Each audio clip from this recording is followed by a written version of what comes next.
For the last couple of years, I've been slowly working towards the goal of documenting myself unlocking every campaign achievement in the Call of Duty franchise, specifically those from the Xbox 360 era, as is tradition with my channel. And that means every release from Call of Duty 2, which is one of the 360's launch titles, up to and including Ghosts, debuting just weeks before the Xbox One hit shelves.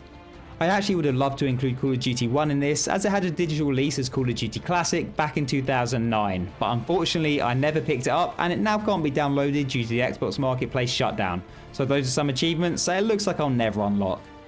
Other than that though, this video will contain achievements from the subsequent 9 main series releases, from veteran campaigns to collectibles, mission specific achievements and plenty of other miscellaneous tasks. But anything related to multiplayer or alternate game modes like Spec Ops or Zombies is being saved for another day, so keep an eye out for that in the future. I'm sure that anyone familiar with my channel has probably seen some of these before as separate uploads, but I thought that now this journey has come to an end, it might add some value to compile them all together into one video, and it also gives me the opportunity to add in a bunch of Black Ops 1 achievements that I skipped at the time but have since recorded. And I'm editing the games together in release order, which is different to the order in which I made the videos originally, and that's just a disclaimer in case anything I say doesn't make sense timeline wise. But other than that, I'll include timestamps in the description and video chapters to help people find their way around, and I hope this can provide some help to anyone looking to go on their own similar achievement hunting adventures, or maybe someone just looking for a nostalgic trip down memory lane. So I'll leave it at that, and I hope you enjoy the result of many hours of work.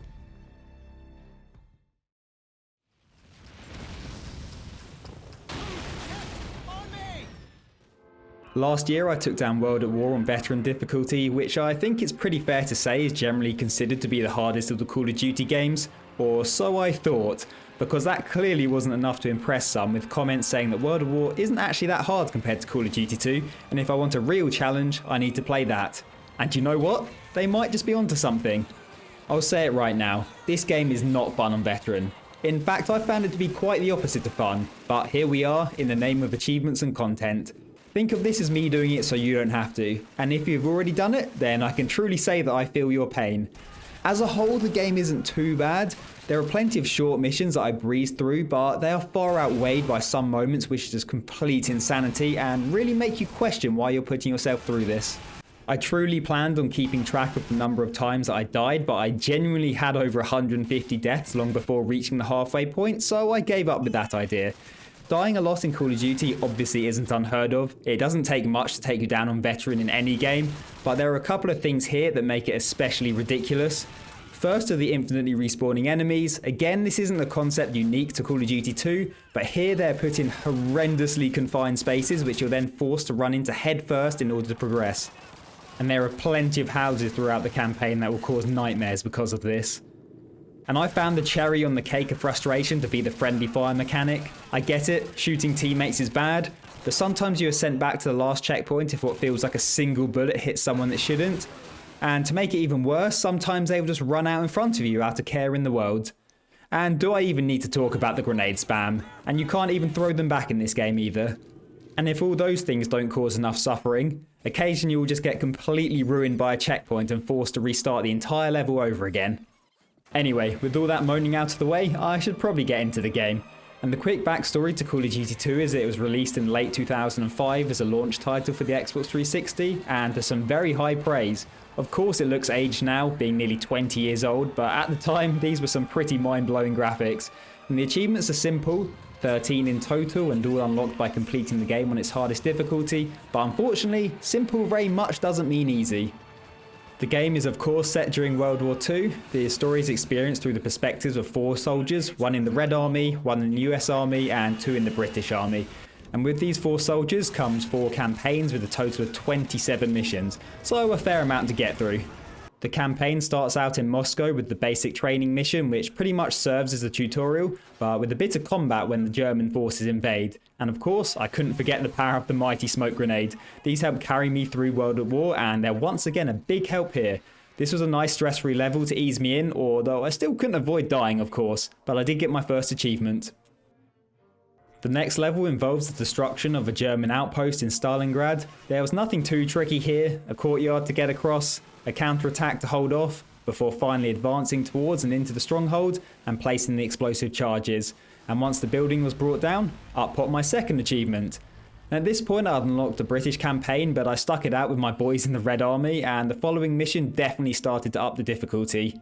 The goal here is to repair the field phone wire in several locations before destroying a few tanks with sticky bombs, and most of the level takes place throughout these partially destroyed buildings, so there was lots of slow crawling around corners and grenades being thrown.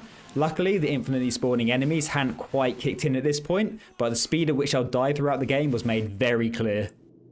After this, I was assigned to retake numerous enemy locations focused around a train station, starting with my team infiltrating through an unused pipeline. And the bulk of this mission is spent capturing a headquarters in the station house and then holding off the immediate counterattack. Once that was done, I had another tank to take out, and yeah, you should probably get used to these objectives because they are very repetitive. And finally, I cleared out the enemy supply dumps and machine gun positions, and the end of this mission did bring up my next achievement. And now I was over halfway done with the Winter War campaign and onto the 5th of 7 levels. The Downtown Assaults mission was the first time in the game that I started to feel anything close to being stuck. It starts off okay, clearing out a series of apartment buildings and an ammo stash, but this leads on to a section that I found really tricky, and this was also the first time that I felt the infinitely respawning enemies had started to kick in. The objective is pretty simple, just destroy yet another tank by planting explosives on it. The problem is the tank is circling around a courtyard filled with enemies that don't stop respawning and hunting you down, and the tank will also change direction to avoid you, while shooting through the walls to instantly kill you. And throw on top of that the fact that it's not unheard of to get a very unfortunate checkpoint, and I had one in particular which was really bad, spawning me literally a second or two before being pincered by 2 enemies, and I also didn't save any smoke grenades for this point, and it was just a straight up really bad time. But I did stay strong and get there eventually, only after dying about 30 times in this area though. And the next mission was a nice little breather after the previous 2, which had taken me just over 1 hour combined. This one, however, was only about 15 minutes. All I had to do was fight through the streets to reach the city hall, and that was nothing that couldn't be handled with some smoke grenades and slowly crawling around corners. And with that, I was on to the final part of the Russian campaign, starting with some close quarters combat, working my way through City Hall, and into Call of Duty 2's Sniper Duel. Anyone who has played World at War is probably having horrific flashbacks now, but this one is much easier. Either that, or I just got extremely lucky because I managed to take him down with 1 shot on my first try. And that leads to the final battle. You guessed it, one last counterattack to hold off. I'm sure this was designed to be a dramatic standoff, mowing down the incoming enemies from the windows, but on Veteran, that's not really going to get you very far. So instead, I just found the safest corner to cower away in and waited for them to come to me. I slowly watched the dots that represent my allies disappear from the map as they were hunted down, and in the end I just mostly patrolled this stair area, clearing out the enemies where I could. There were 3 waves to fend off, and there were some other objectives like taking out a vehicle and specific machine gunners, but I completely ignored those. And after about 15 minutes of trying, the mission was complete and I was done with the Red Army campaign. The Winter War was won. My attention can now turn to the British campaign, featuring the iconic Captain Price, looking a little more pixelated here. And the first level is a sneak attack on the German ammunition station, fighting through trenches and clearing out enemy bunkers along the way. Once at the depot, I had to destroy numerous ammo caches and fuel barrels before clearing one last bunker to retrieve some enemy intel, and there was nothing here to cause any issues. The next mission takes place on the same night. The division moves to a nearby town where allies are being met with heavy resistance, and the majority of this involves holding off waves of advancing forces. I tried to just hide in the corner and let it all blow over, but I was sent back for failing to protect the town, and plus the enemies were hunting me down here anyway, so it just didn't work at all. I did have success by taking up positions first in the trenches and then manning one of the mounted machine guns, although I did have a moment which really sums up this game and what you're up against. Just as I lined up the troops on the horizon and pulled the trigger, an ally ran right in front of me, getting annihilated and sending me back to the last checkpoint. And the final part of this mission involves marking targets for artillery strikes. I found out the hard way that enemies can climb this ladder here, so I had to keep an eye out for that. Otherwise, this section is very chilled. And at this point, friendly tanks have arrived for reinforcement, so we use them for cover to cross the desert and then begin the task of clearing out several tunnels and bunkers, as well as taking out the crews of the flak guns. And these ones here really made it hard for me. There were of course some friendly fire casualties along the way, but I wasn't the only one doing the team killing.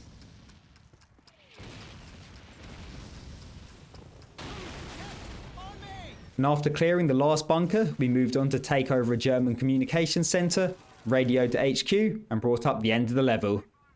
There was still a bit of work left to do in Egypt though, and more of the same here really, except this time, the trenches and open desert were replaced by a town and houses to infiltrate. These are just an extremely mild taste of what's to come later though. I can only say that I wish all of the houses in this game were as easy to clear as these ones. There's a fair few groups of enemies including flak crews to take out, but lots of cover and vantage points to make use of. After using enemy radio to call in air support, I fought through the city to acquire some enemy intel, and the boys celebrated by cracking open the wine on the port. This also brought up my next achievement. And now it was my turn to man a tank in 3 short missions.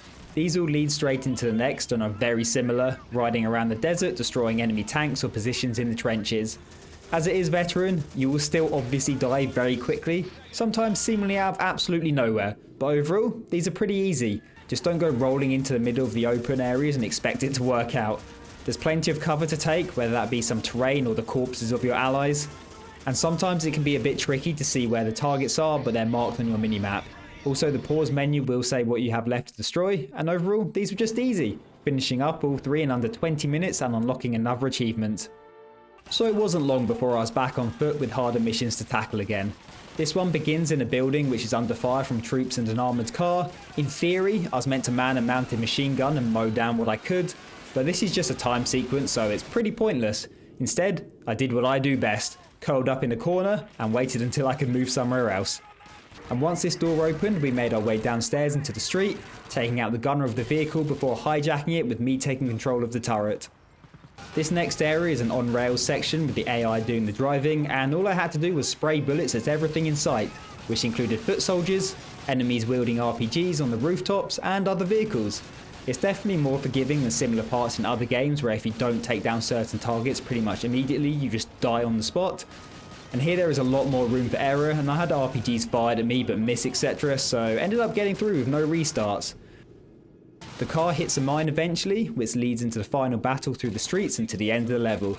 Nothing here that can't be handled with some smoke grenades and making use of cover.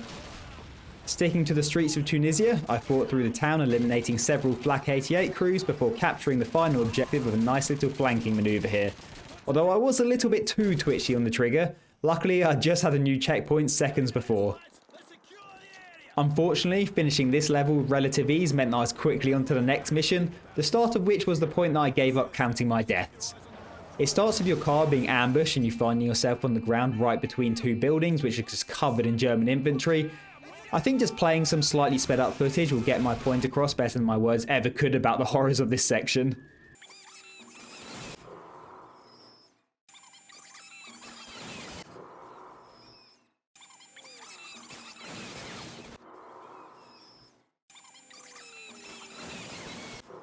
I'm not 100% sure if the enemies instantly respawn onto the roofs, but it certainly felt like it. You need to be able to survive long enough for Captain Price to cut through a nearby gate, and in the end, to the surprise of absolutely nobody, I found my best tactic just to be throwing down all of the smoke grenades I had and hoping that it kept me alive until I could leave the area. In total, I only spent around 8 minutes on this, but considering I was dying literally every 5 seconds, you can probably see why I gave up tracking those. So after many deaths, I did make it through into the following courtyard. I didn't really notice at the time, but there are basically 2 routes, round to left or through the middle archway, which has a machine gun nest making it the more difficult option. So obviously I went through the middle. And from there, it was just a slow push through an army of troops, on the ground, firing down on you from the buildings, basically just everywhere. A little bit into the level, some friendly reinforcements do arrive, including this tank, but they won't take out everything, so I still had to take my time, making my way through the streets, and that leads up to the finale of this part of the British campaign. Once the walls of this last courtyard were cleared, I had to man the gun and shoot down the incoming planes. And do make sure the walls are clear, because otherwise you'll just get shot and killed whilst trying to take down the planes like I did here. There are a fair few planes to destroy, and if any of them aren't destroyed by the time that they pass overhead, then you will instantly fail, which did happen to me one time, before happening again with literally the final plane. You can even see the dialogue appear to signal that it was all over, but the next attempt was a success, and I'd finished the first half of the British campaign, unlocking another achievement in the process. At this point, I would have been able to back out to the mission menu and continue the British campaign, but I chose to continue with the chronological order of the game and get into the American part of the story. This starts with probably the most iconic level in the game. When you think of World War II games, I think it's safe to say most people think of D-Day, and the mission begins with landing on the beaches of France under a hail of bullets, grenades and mortars, one of which knocks you down and launches a brief cutscene showing the rather sobering scene of the first wave of soldiers assaulting the cliffside. And obviously, this probably hit a bit harder in 2005 when these were state-of-the-art graphics for the time.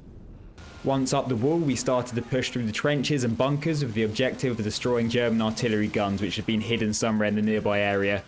We fought further inland, clearing out the neighbouring village and made it to the artillery, destroying them with thermite before doubling back on ourselves. I also picked up a sniper at the base of the cliffs at the starter level, and that was very handy throughout as there was a lot of medium distance combat and enemies hiding behind walls or in windows. And whilst we were destroying the artillery, the enemies regrouped in the village, so next we had to carefully push back past the farm and through those, heading back to the top of the cliffs. The final objective for this level is clearing out the remaining 3 bunkers, and I had to take this bit really slow and make use of the terrain because being out in the open is certain death. And when the area was clear, the mission was done. And I've read online that this is considered to be one of the hardest in the game, but I personally didn't really feel like that was the case. It took me a little bit of time, but at no point did I really feel like I'd hit a wall.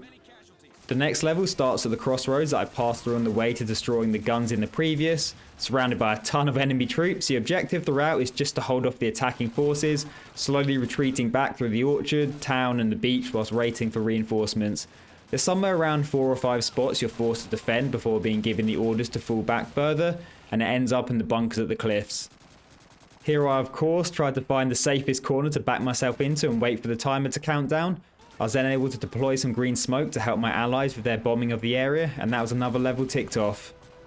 This leads into the silo mission, which takes place a month or so later, and just now I mentioned how I disagree with some saying that D-Day is one of the hardest. This one, however, this I found to be comfortably one of the worst in the game, and to be honest, I'd probably go as far as to say the number 1 worst because I actually started it, gave up, and didn't come back to it for nearly half a year later. That's how traumatized I was. There's a small field to get across which leads into a town harbouring a ton of enemy infantry and lots of lovely small buildings that need to be cleared out of their infinitely respawning troops. And these can be tackled in any order that you choose, but checkpoints are only awarded after each building is cleared, leading to some really painful gameplay. Sometimes it's hard enough just getting across the street into the next building, and that's before even attempting the charge headfirst into the infinitely respawning enemies to clear them out. I've got a good example here of what the problem is. There are 2 rooms literally either side of this doorway, and sitting out here means that enemies will just keep running out at you until the end of time. So you have no choice but to just cross your fingers and blindly run into a room, hoping you kill whatever is in there before it kills you and that nothing kills you from behind. And all 6 of the buildings are pretty much the same deal. I probably can't even do justice to how annoying I found this whole area. I mixed it up by trying to capture different objectives first, eventually managing to get the barn, and with that my first new checkpoint. And that clearly gave me a much needed morale boost because I went back to the farmhouse and cleared that out on the first attempt this time. And that, however, would be the last progress I'd be making for a long time, because after another 30 minutes or so of banging my head against a wall, I decided to take a break. And I didn't exactly expect the break to be something like 6 months, but here we are. I knew when I picked it up again that I couldn't be defeated a second time and I had to stay strong, and I managed to capture the manor house within 10 minutes or so, chucking grenades into the upper rooms which startles the enemies enough to get the advantage, and unfortunately my grenades weren't always well placed though.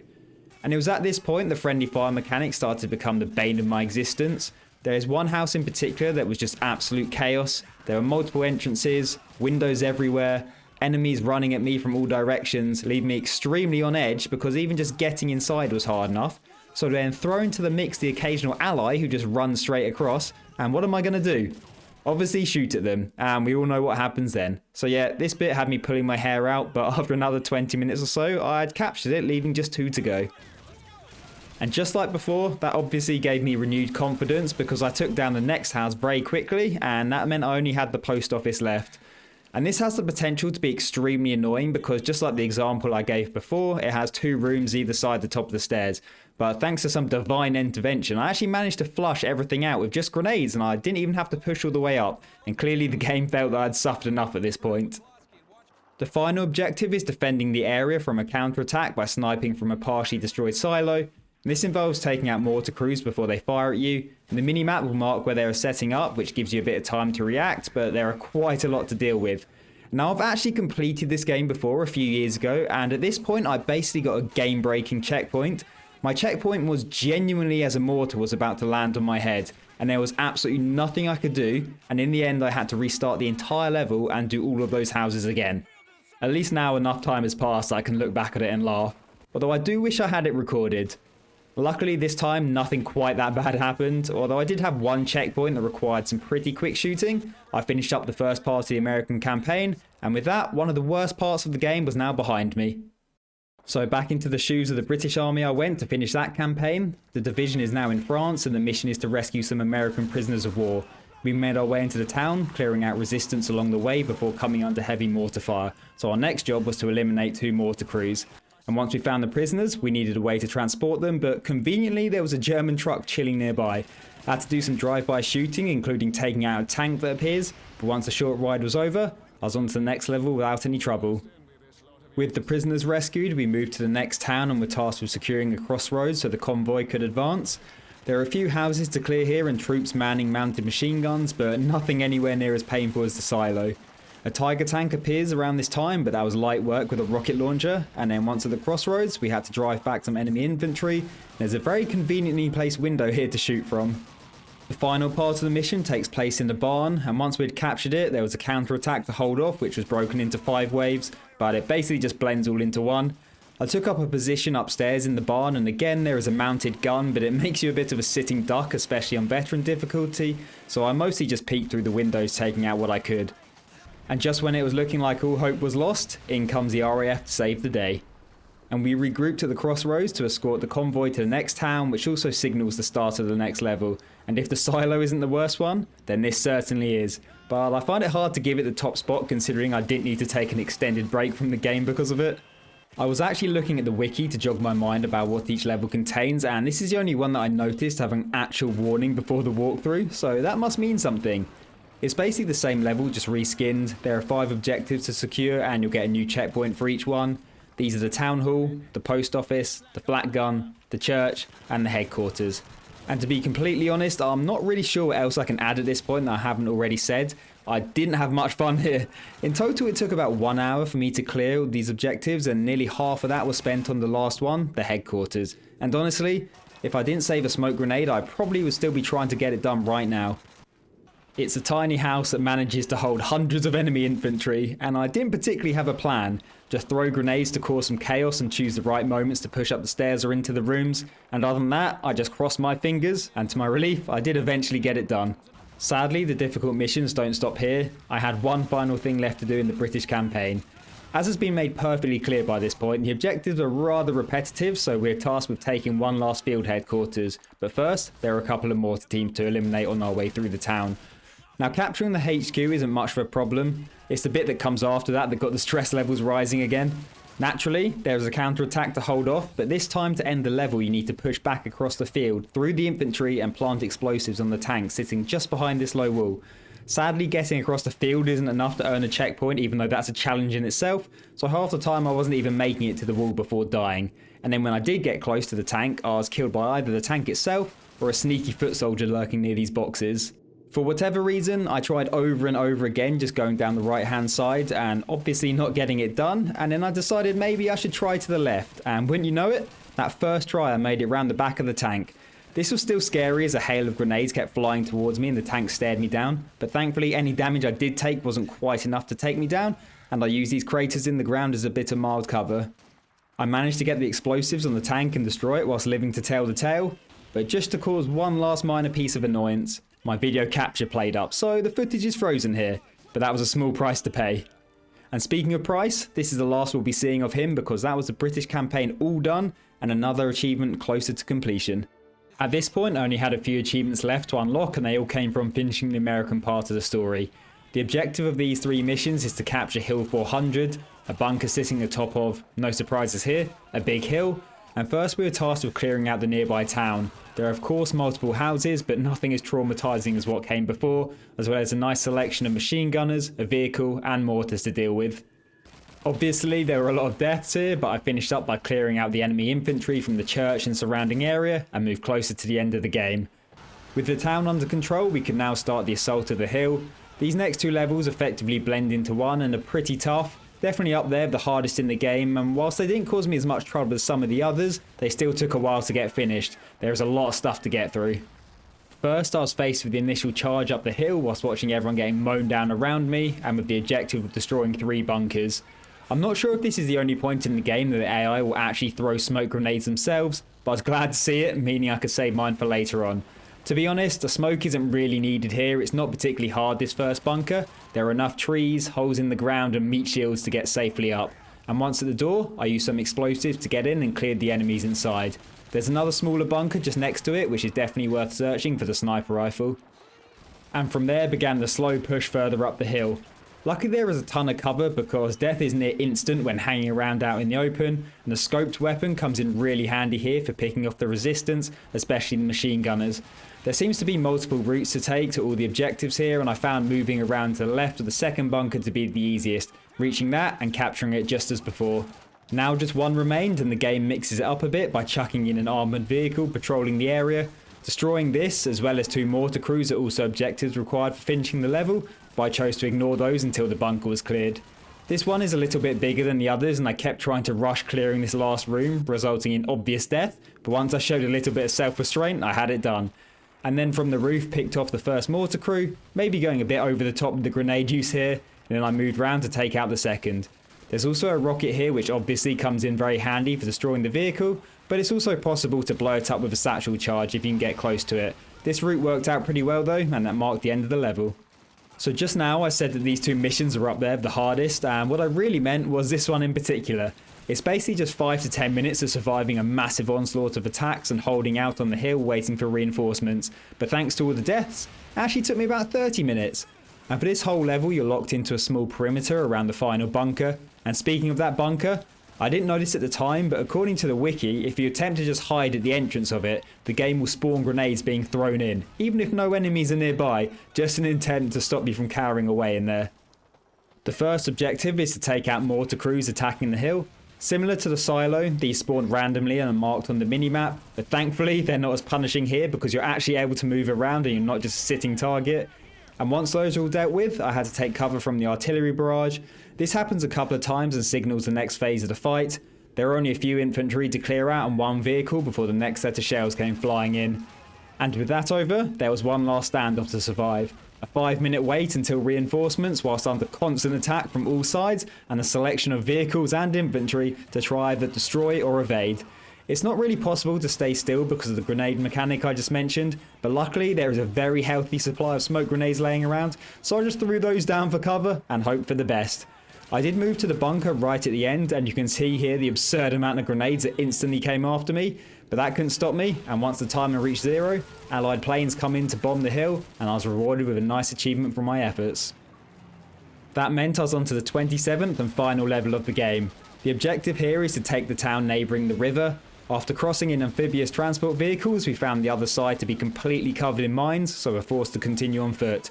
Now there aren't actually many parts to this level, they just happened to take me quite a while, nearly 1 hour in total. But at this point, my brain was already a complete puddle, and the game couldn't hurt me anymore. The damage had already been done. I think knowing I was so close to the end just kept me going no matter what I was up against. There were 5 artillery crews to take out, and the first 2 were no problem at all. But then I hit a bit of a roadblock and it took me about 20 or 25 minutes to make any more progress. I'm not sure what it was, but just getting around this corner to the 3rd gun was an absolute nightmare. There's not much cover to take and there are enemies firing down from the windows, and I think even if you take them out they probably just respawn anyway. But I struggled through, and once that was taken, the next came quickly after, and that led me into the final encounter of Call of Duty 2. The last flak is sitting just next to the square in the centre of the town, and the game very kindly sends in 2 tanks as its final challenge. Luckily there is a nice low wall to keep behind, and as far as I'm aware this can't be destroyed. The tanks can be blown up if you get close enough to place explosives on them, but it's made harder by the infantry also running around trying to gun you down. This was nothing that I couldn't handle though after everything that had been thrown at me before over the previous 26 levels, and once the square was cleared, my long and arduous journey had come to a close. The final 3 achievements popped, and I was very glad to be done with this one. You can see my first achievements were in July, and I didn't end up picking it up again to finish it until December. It was a bit of a mental battle, this one. Is it the hardest Call of Duty campaign I've done so far? I'm not sure. Each game seems to have its own horrific moments and I find it hard to pick a standout, but it's definitely up there. As I said, on the whole the game isn't so bad because there are plenty of short and simple missions, but there are some points that are just crazy. If you put yourself through it, then let me know how you found it, and if there's a Call of Duty game that you think is definitely harder that I haven't played yet, I'd be interested to hear about that too. And other than that, thanks for watching and I'll see you next time.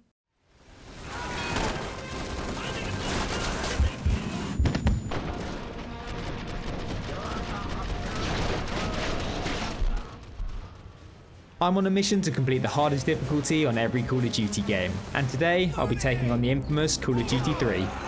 Released in November 2006, this was the first entry in the series to have both campaign and multiplayer achievements, but for this video I'll just be tackling the single player, ultimately requiring the game to finish on veteran difficulty and then a few miscellaneous things to be mocked up. Thankfully though, there are no collectibles in this one. The campaign is, of course, modelled on the events of World War II, with the player switching between the British, American, Canadian and Polish forces for each leg of the story and combining for a total of 14 missions. The first of these put me in the shoes of the American Army's Private Nichols, and my objectives was complete basic training, easy enough, and then capture the town of St. Lo. Not so easy. It had been a while since I'd played a Call of Duty game and recording this, and a few things quickly made themselves clear. Feathering the left trigger to take advantage of the aim assist is just as broken as ever and should definitely be abused. And I was also going to have to work pretty hard for my checkpoints as they are really not very frequent. And on top of that, Call of Duty 3's grenade returning mechanic is hard work for someone used to their later titles, pressing X to pick them up and then right bumper to throw them again. At least that's what the prompt tells you to do, because I actually discovered after finishing the game that you can just press RB for both like we all used to, so that's great. And finally, whilst not as ridiculously punishing as Call of Duty 2, this one still really doesn't like it when you accidentally friendly fire.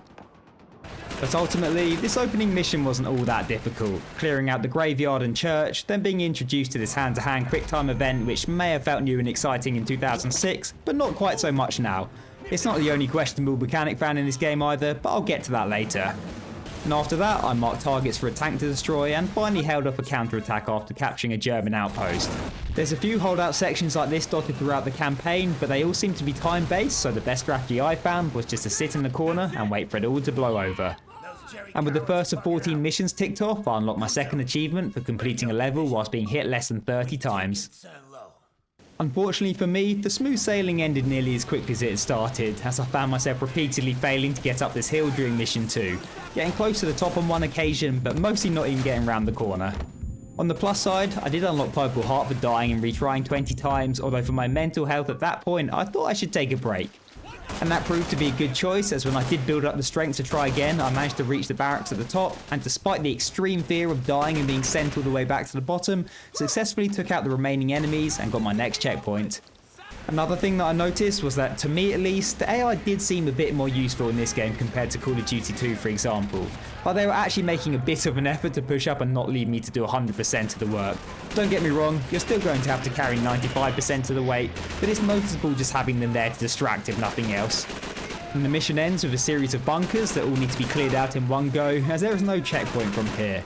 After navigating the hill, I had a new lease of life and pushed through a few failed attempts up to the roof, and to my next achievement for completing 2 missions as an American soldier. I'd like to say that things got easier after that, but actually I think it just got worse and worse. Something I've learned after years of playing Call of Duty is that whenever an objective involves destroying flak 88s, you know that chances are you're in for a bad time, and this was no different. Again, it all really just comes down to the fact that you have to move through the trenches and take out all 3 without dying, or you'll get sent back to the beginning, which happened to me for near enough 1 hour straight, including a couple of extra painful deaths within sight of the 3rd flak. And this is the first British mission, and there's about 20 minutes worth of stuff before even reaching this part, but it's really not worth discussing when compared to the suffering that this section caused. There's also the completely unnecessary mechanic for planting charges, but at least they got rid of that for the games that came after. And there are a lot of enemies standing between you and the objectives, including a couple that are up and out of the trenches firing down from seemingly nowhere, and others that just decide to appear behind you for the fun of it. Ultimately, it was the trusty smoke grenade which proved to be the biggest help in getting into the final trench, and another example of the AI being good teammates as they pushed forward once I reached a certain point, allowing me to clear out the last enemy, get the charge planted on the final gun, and to my relief, see this checkpoint pop up. The mission then ends with an escape out of the area by truck, and I questionably unlocked the big air achievement for rolling off this tiny ledge. Either way, another one ticked off, but still many more to go. I was back to Private Nichols now for the Miami Bridge level, and thankfully there was nothing particularly noteworthy to talk about in this one, but it still ended up taking nearly 1 hour. The objective ultimately is to defend your allies. He defuses a very heavily guarded bomb planted on the bridge. And there's lots to get through before reaching that point, but nothing that a few attempts couldn't see me through, and before too long, I was back to the pain and suffering as another pretty tough one follows. Stepping into the shoes of the Canadian Army for the first time, pretty much the entirety of the 5th mission takes place in a small industrial area. First having to clear out the enemies from each corner, which is not too difficult because there's a set amount, but then blocking 3 of the entrances into the site, which is a bit of a nightmare due to the fact that each one has infinite soldiers spawning and pouring in. Again, don't expect a checkpoint until you've sorted all 3, and once more, smoke grenades will probably save the day. The final objective is defending against a counter-attack, but unfortunately there was only so much powering in the corner I could do before I had to make myself useful. First destroying a Panzer from the safety of the building, then having to take out a Tiger by planting a charge on it, which I spent a while trying to build up the courage to run at it and set, but thankfully the mission kind of just awkwardly ends as soon as the charge has been planted. And at this point, I now had 5 of the 14 complete and a total playtime of just over 5 hours, so I definitely wasn't getting through the game quickly. Next up was Fuel Plant. This one begins with fighting through the loading station and clearing a path through the facility to the security area. Here, I was able to access the gate controls and ultimately plant the charges on the fuel tanks. To anyone planning on playing this, I would really recommend saving your smoke grenades for the furnace room, as I can see this being one of the trickiest sections in the entire game. The enemies are constantly spawning on the walkways above you, and the only way forward is running up this one set of stairs and headfirst into the danger. I managed to get out without any smokes after only about 20 minutes, which isn't too bad, but I got a sense that this room definitely has some serious trauma potential. And once up and out of there, it was into the escape vehicle to make a hasty getaway, and I unlocked the British Commando achievement for finishing 2 levels as a British soldier. And finally, I was now onto a mission that didn't take me an hour to complete, and all from the comfort of a vehicle. The Black Baron is the first Polish mission, and the objective here was to chase down and kill a tank commander who goes by the same name. If you've made it this far, you're not going to have any troubles with this, although I did still have a few deaths from playing a bit too aggressive. But overall, only spent 15 minutes or so on this one, and then sadly had to go on foot again. Following that was the forest, where I had to retake the trenches, destroy the ammo storages, and ultimately clear out the forest itself. The end of this level is another potential sticking point, and somewhere you should definitely pay attention to the prompts on screen to avoid what happened to me. After crossing the battlefield and clearing the final bunker, I had to take control of the mortar and destroy the vehicles blocking the road.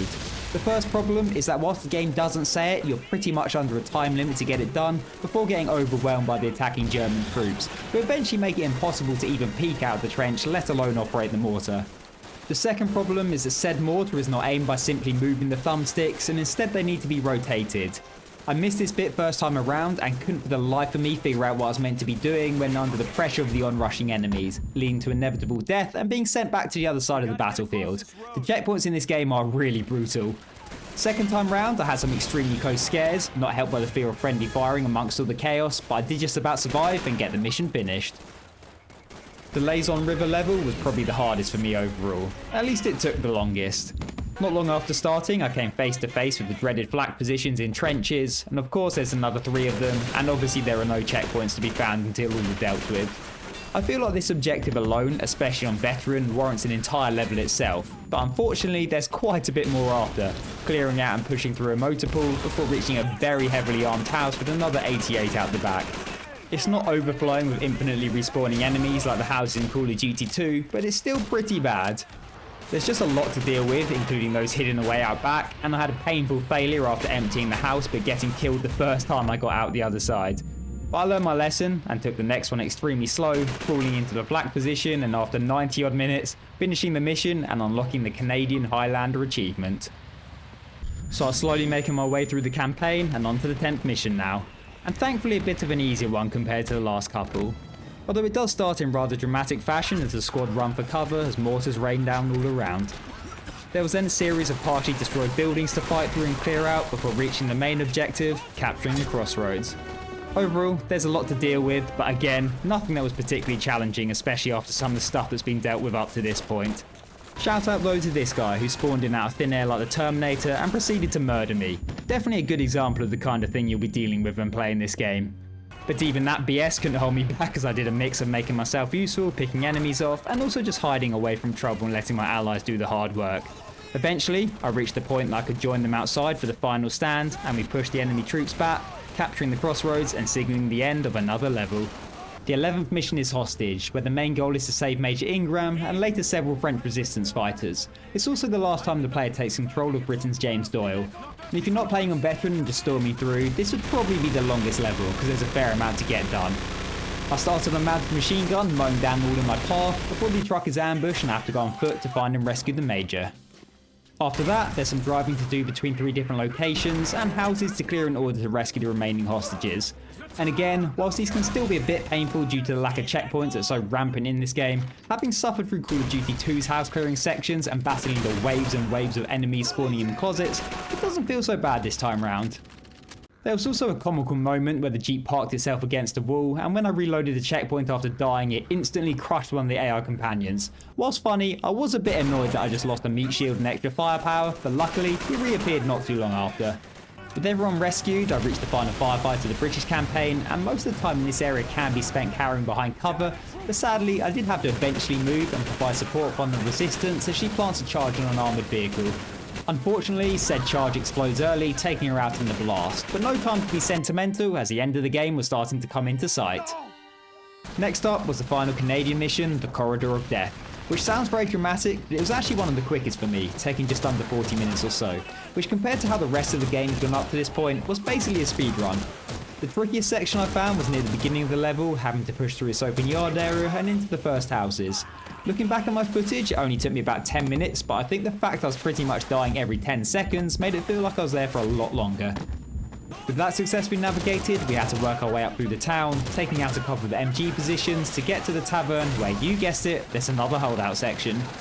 This one was made slightly more interesting as I had to deal with a few mortar crews before they flattened the building, but once they were dealt with, I chilled on the upper floor defending the attack, and then moved to another house along the street and into the basement where a load of ammo was being stored. The final act of the Canadian missions was planting charges on the barrels in here, which detonated an explosion big enough to take out the nearby enemy tanks and also clear a path to send reinforcements to the Polish troops stranded on Hill 262. And speaking of Hill 262, that is where I'll tell you to next for the penultimate mission and the last of the Polish campaign. This one can be broken up quite nicely into 3 parts. Firstly, a short demolition job in a tank, very easy.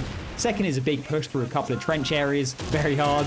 And lastly, the defense of the hillside bunker, which is somewhere in between. The trench section took me around 20 minutes to get through and had a mix of areas that I navigated by either running and gunning or slowly dragging myself along the floor hugging the wall of a trench. I definitely found this first part to be the hardest though, as you're more out in the open with just the odd barrel for cover, and when I did finally make it past this group of enemies, I saw my life flash before my eyes as I came under attack from a rogue enemy whilst reloading. And after a few attempts at crawling to safety through the next trench area, I'd made it to the hillside bunker. And the first thing I had to do here was mark artillery targets to take out the surrounding tanks, and then pretty much just wait for the reinforcements to arrive. The only tricky bit was getting into the little bunker area to get a Panzerschreck and destroy the nearby tank. With that taken care of, the backup arrived, signalling the end of the level and the Polish tanker achievement. And that finally brings me to the last mission in Call of Duty 3. And this one starts with the defense of the front lines and preventing the town from being overrun. And there are a few mounted machine guns dotted around, but getting on those is basically a death wish on Veteran, so should definitely be ignored. Eventually enemy tanks start to appear and destroy the cover, so the call to retreat comes in and we pulled back to the next rally point to the southern side of town. And here you're faced with a fair amount of enemy armour, so an airstrike would go down a treat, but unfortunately the radio's been shot to pieces, so instead one of our squad goes in with flares to mark targets. He inevitably gets shot in the leg, and guess whose job it is to go help get him back. Whilst we both made it out of that alive, another one of the squad isn't quite so lucky. But on the plus side, I was now heading towards the final checkpoint of the campaign. I made this journey through the town much harder than it should have been, as on more than one occasion I cleared out the entire street only to die to a remaining straggler at the entrance of the church. But third time lucky, I made it through to the northern edge where my final objectives were to clear out the house, eliminate the mortar teams, and finally destroy the armoured vehicles. There's some bazooka ammo laying around, but in the end I used the anti-tank gun mostly, despite being a bit scared of using it at first. You can take a lot more damage than I expected whilst on it, so just remember to aim it by rotating the thumbsticks and you should be all good. And with the final tank taken care of, air support arrives to take the glory, but most importantly, signal the end of the campaign. Up popped another 2 achievements for finishing every level of the story, and also finishing it all on veteran difficulty. And I can safely say, I'll never be doing that again. I now had the hardest achievement ticked off and a big weight off my shoulders, but there was still some single player mopping up to do. There were 7 achievements remaining for completing various miscellaneous tasks, but a lot of them could be effectively taken care of at the same time. I loaded up the mission The Island, although this probably could have been any mission really, and playing on the easiest difficulty now, just proceeded to run through whilst only using grenades and melee.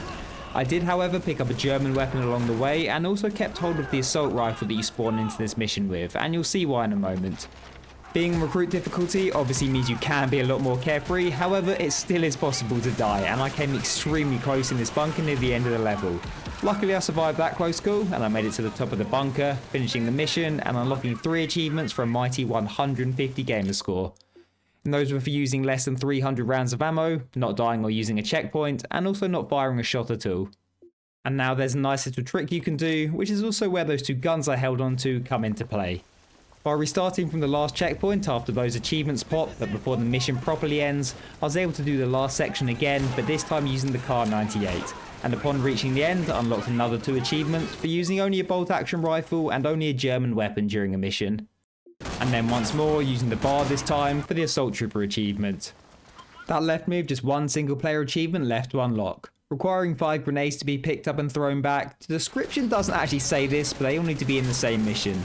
So I was looking online for a good spot to do it, and that's when I discovered that you can press RB to both pick up and throw back, rather than X first like the on-screen prompt tells you. Better late than never, I guess. Either way, this is easily done during the training mission because you can just pick up and throw the same grenades and also have an infinite spawn right in front of you. So only a minute or 2 after loading in, the hot potato achievement was mine. That put me at 17 out of 26 achievements unlocked for a total of 575 gamer score. Unfortunately, everything that I've left involves the online multiplayer, and considering this game is nearly 20 years old, that's going to require some serious boosting, which I may well do one day, but for now, I'm happy to conquer veteran and everything else single player and leave it at that. Overall, this is definitely up there with the hardest Call of Duty campaigns in my opinion, taking me about 13 hours to complete all of this. And whilst it doesn't really have those standout sections that seem completely beyond insanity, like some found in Call of Duty 2 or World at War, this game is noticeably stingy of its checkpoints, meaning you're often having to navigate some pretty substantial parts of the missions before reaching another save point. But maybe I'm just bad and you think I'm wrong, so let me know how you found it if you've also suffered through it, and where you'd rank it amongst the other Call of Duty titles. As for me though, I've now finally finished unlocking every COD campaign achievement from the 360 era, so I'm going to need some more goals. 50,000 people used to live here. Now it's a ghost town. It would have been wrong of me to create an achievement series for games from the Xbox 360 era and not make a video on Call of Duty 4. The problem was that I'd already 100%ed this game, twice if you include the remastered version, but I just had to cover the first Modern Warfare, so I did what any rational person would. I made a new Xbox account and started again.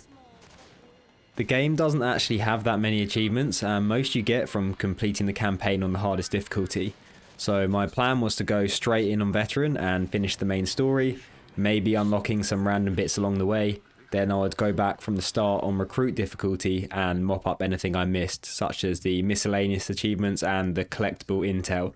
And then finally, the achievement that everybody thinks of when they think of this game, and maybe just one of the most iconic achievements full stop to be honest, Mile High Club, which requires you to complete the epilogue on veteran. I thought it was only right to save that one until last. And also, apart from for finding all of the intel, I decided to avoid looking at any guides, no matter how stuck I got. Back in 2007, I managed to do all of this, so I wanted to see if older me was still up to the challenge. Jumping straight in, there's the cargo ship mock-up during the tutorial, which has an achievement for completing it in under 20 seconds.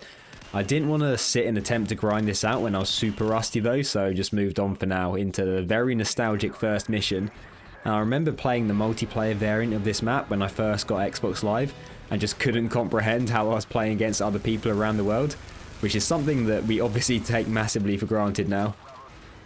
And escaping the sinking ship, I got my first veteran mission specific achievement, and there's obviously a lot of these so I won't bother showing them all. Overall, the first half of the game wasn't too bad navigating on veteran, apart from the odd section I'd find myself restarting over and over. This greenhouse part in Hunted, for instance, although I think it was me trying to rush that was making it hard for myself.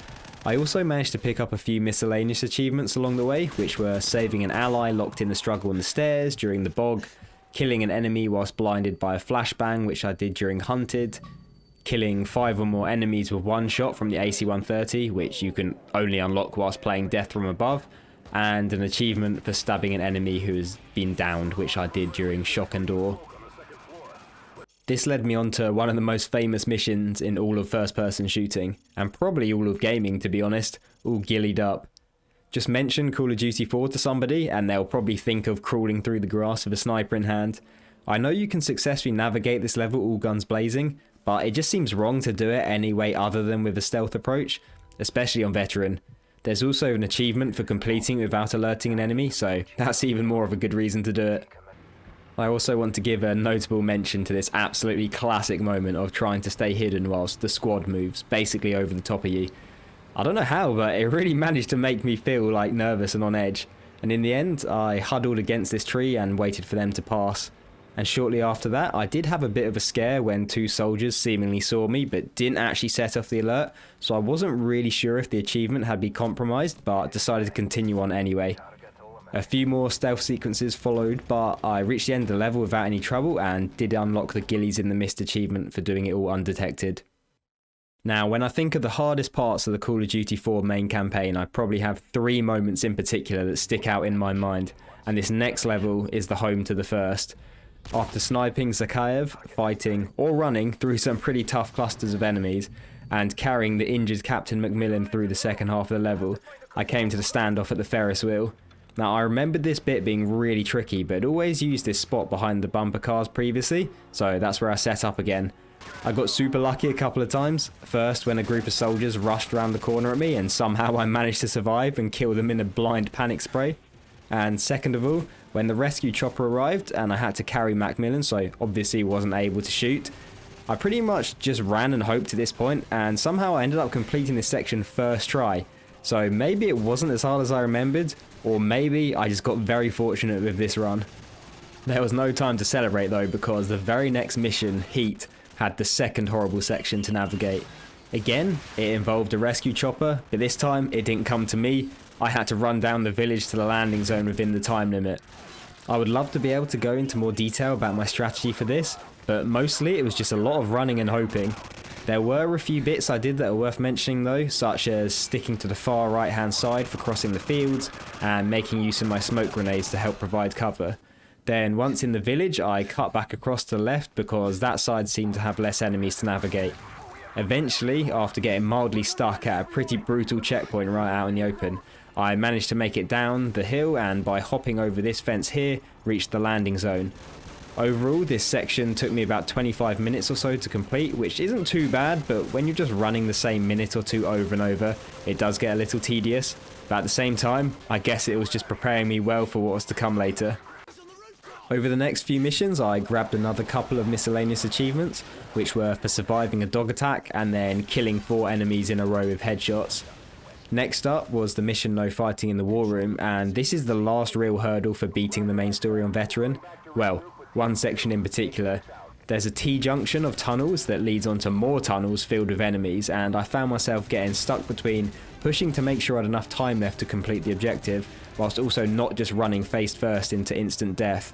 I did manage to find the right balance though after many failed attempts and lots of prone crawling around corners, so I made it to the door to the launch control room, and from this point it was smooth sailing with no more restarts needed. Only 15 minutes later or so, I found myself at the campaign's finale, and surviving the heroic final stand at the bridge unlocked the game's biggest achievement. 90 gamer score for completing the campaign on either hardened or veteran, but realistically, who is doing this on hardened? And just as a side note, this entire run took me around 6.5 hours to do, with No Fighting in the War Room being my longest mission at 40 minutes. And after finishing the campaign on veteran, I had 28 of the 37 achievements and 850 of the 1000 gamer score unlocked. So I went back in to start mopping up. I went through the missions once more in chronological order to get the miscellaneous achievements that I'd missed, and this time with a guide for finding all of the hidden intel. First up was the cargo ship mock-up, and now that I was nice and warmed up, I actually ended up getting this on my first try. It was still a pretty clunky run, and I know in the remastered version there's an achievement for beating the Infinity Ward best time, which is a lot trickier, but for this video, I don't have to care about that. And whilst grabbing the intel on the first mission, I also picked up the achievement for stabbing 3 enemies in a row. Then after that, I unlocked achievements on the mission Charlie Don't Surf, first for taking out 2 enemies by blowing up a car, and then destroying all of the TVs showing Al-Assad's speech. I didn't actually use a guide for this one, I just put blind faith in myself being able to find them all. Maybe a stupid thing to do, but it worked out alright this time. Not long after those achievements came another for finding half of the intel, and then on the following mission, the Man of the People achievement for saving the farmer. I could remember this being a thing, but you have to wait for Captain Price to give you the order or you won't unlock it. So on my veteran run, I made that mistake by going too early. And during the War Pig mission, I unlocked Bird on the Ground for shooting down a helicopter with an RPG. And after another couple of hours going through grabbing intel, I collected the 30th and final one. And with that, the Eyes and Ears achievement. Now I just had one achievement left for Call of Duty 4, the achievement.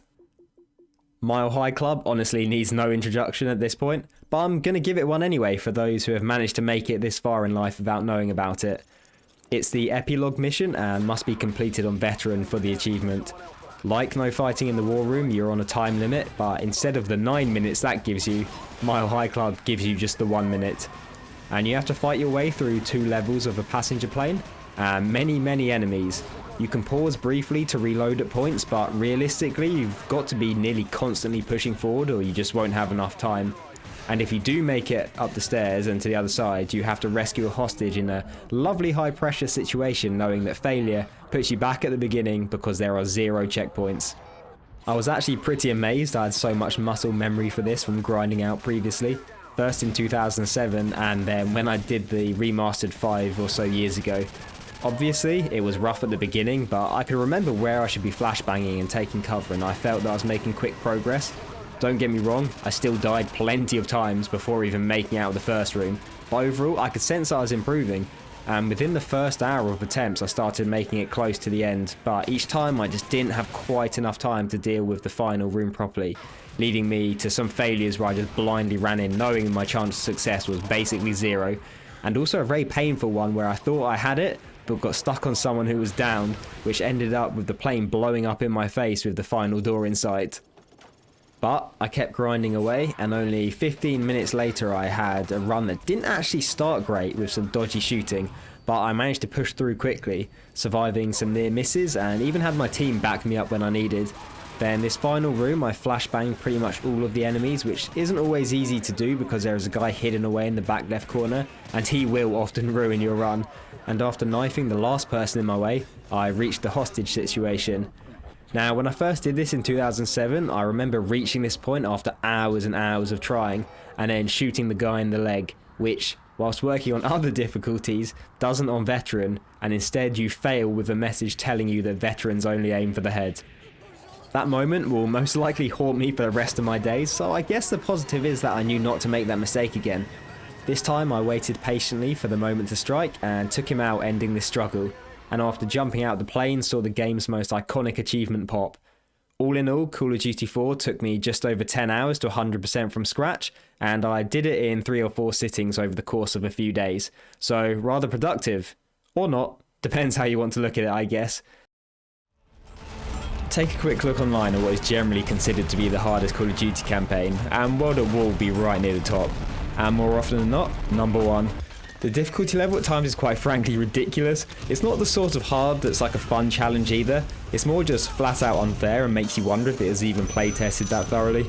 So with all that in mind, it would make sense that anyone determined or crazy enough to complete it on veteran would then stay far, far away and certainly not consider putting themselves through it ever again. But here I am. In the name of content and giving the people what they want, this was a challenge that I could not ignore. Having finished the game on its hardest difficulty back in 2008 as a bright-eyed 15-year-old, I still have very strong memories of some extremely painful parts of World at War, looking at you, Heart of the Reich. With a rough idea of what lay ahead of me, I of course refused to look up any guides or tips. That seemed to me like it'd defeat the point a little bit. So were the hard levels really as bad as I remembered them being? And were there any horrible parts I'd completely forgotten about over the years? Spoilers for that last bit? Yes. Yes, there very much were. The start of the game, however, isn't so bad, easing you in and giving you a nice full sense of security. Don't get me wrong, you still die near instantly, but the enemy encounters aren't too bad with a little patience. Starting by being rescued from this hut moments before execution, I then helped my squad secure the village. There's actually an achievement available right at the start here for saving Private Ryan from the burning Japanese soldier.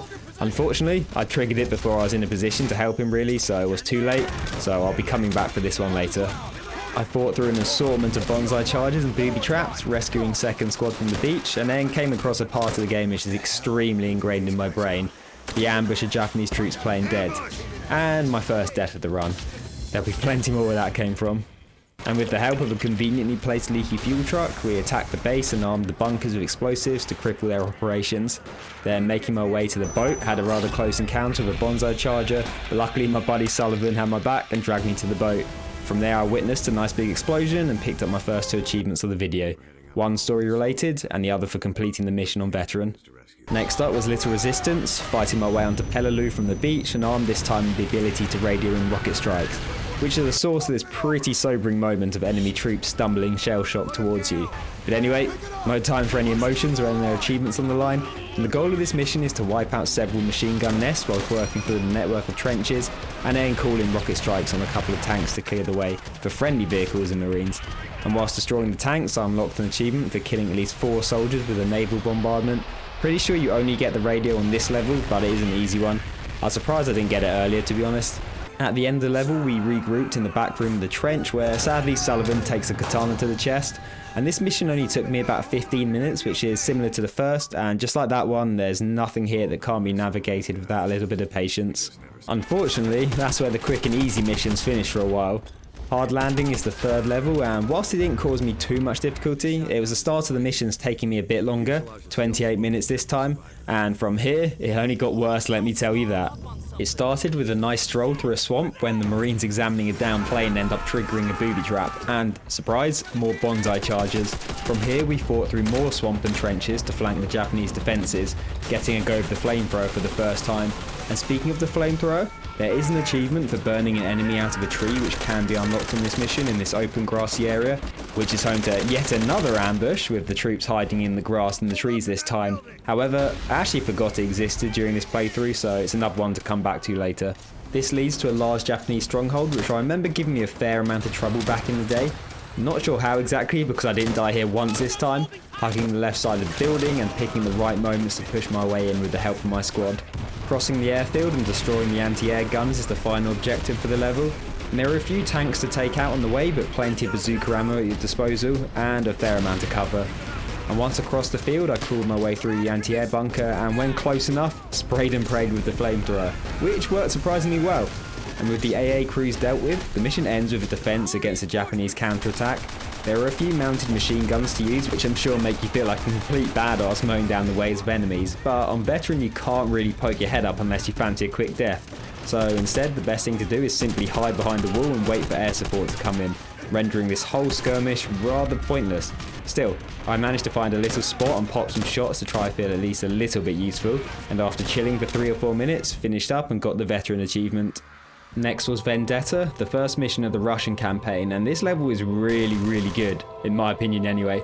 It gives similar vibes to One Shot One Kill from Modern Warfare, being stuck behind enemy lines and relying on a bit of stealth. The atmosphere is great, super dark, gloomy and depressing, and that's just about right considering it's after a massacre in Stalingrad. The iconic Reznov needs our help assassinating an infamous German commander, and whilst he's been tracking him, he can't fire his sniper rifle due to his injured hand, so that's where we come in. First up is a group of guards to take out, waiting for the planes to fly overhead and drown out the sound of your sniper. Yet again, I completely forgot about a miscellaneous achievement, which is a bit trickier than the previous ones I've mentioned, killing all the guards including the dog without reloading. It requires some smart shooting, and again, something I'll be mopping up later. Reznov was telling me about the location of the commander, Amsel, when suddenly we came under fire from an enemy sniper. This leads to one of the most memorable parts of the game, the sniper duel. This guy can be pretty tricky. He takes 3 hits to kill, moves from window to window, uses decoys, and kills you in one near instant hit. Basically, if you see the flash of his gun firing, then it's already too late. I'm only 4 missions in and I've already rambled on a lot about patience, but this is just another example of a part of the game where taking your time will save you a lot of pain. If you've lost track of his position, then just focus on trying to see where he is and get quickly back into cover and reset. When you see the top of a helmet bobbing up and down, ignore it because it's just a decoy and be ready for him to appear. He did kill me a couple of times, but after 5 minutes or so, I took him down and we kept moving. This next building actually took me longer, somehow. All I had to do was crawl through a few burning rooms and get upstairs, but I kept taking too long as I was trying to kill the guys at the windows. I got there eventually though, and the absolute hero that Reznov is lifted a burning plank of wood off of me with his bare hands. And back in the streets, we provided sniper support for Russian troops. Well, I attempted to provide sniper support. I couldn't actually see much through the onslaught of machine gun fire coming my way. And there were 2 armoured vehicles with mounted guns which were the source of a lot of frustration here. So much so I ended up getting the Purple Heart achievement, which requires you to die around 20 times on one level. Still, it had been pretty smooth sailing up to this point, so I was due some suffering. My pain was also eased by the fact that I completely fluked the Rough Economy achievement by killing 3 enemies with 1 shot when I was trying to take out one of the gunners. After that, Reznov and I reached the sniping position, and with 1 well-placed round I took out Amsel. The Germans weren't too happy about this, so we made a quick escape out of the building and into the river, bringing up the end of the mission. 40 minutes or so that one took me. Their Land, Their Blood was the 4th mission, and this was a nice change up from the stress of Vendetta. Lots of friendly troops charging across the fields with me, although not particularly useful. It was nice to have them there at least. There is one part I remember having difficulty on all those years ago, and it's this small section of trenches leading up to a machine gun nest. World at War has a rather unpleasant mechanic of infinitely respawning enemies at points, so you're forced to push up and trigger the end of the spawns. I managed to get through this bit without any deaths by making my way to the edge of the trench near the nest and slowly crawling forward, my allies pushing up and, to be fair to them, helping me safely reach the next checkpoint. From here I took out several German tanks with Panzerschrecks that were conveniently left scattered around before hitching a ride on a friendly tank to the final objective, clearing out the German base. I made this harder than it needed to be by completely disregarding all of the Panzerschrecks. They could and should be used to destroy the truck carrying troops and even the towers dotted about.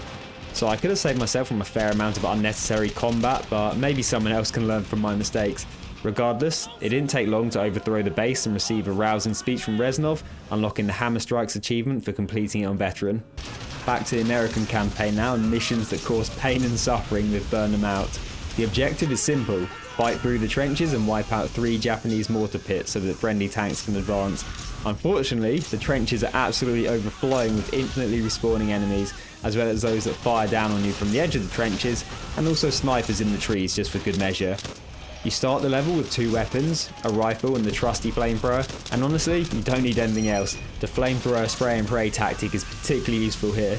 The final room in Burn 'Em Out is what usually gives people nightmares. There's a corner to get around with very little cover, the enemies don't stop respawning until you push up to the sandbags, and there's a hole in the ceiling with troops firing down on you. Luckily, I've developed a highly sophisticated strategy for this part over the years. Okay, maybe it's not that sophisticated.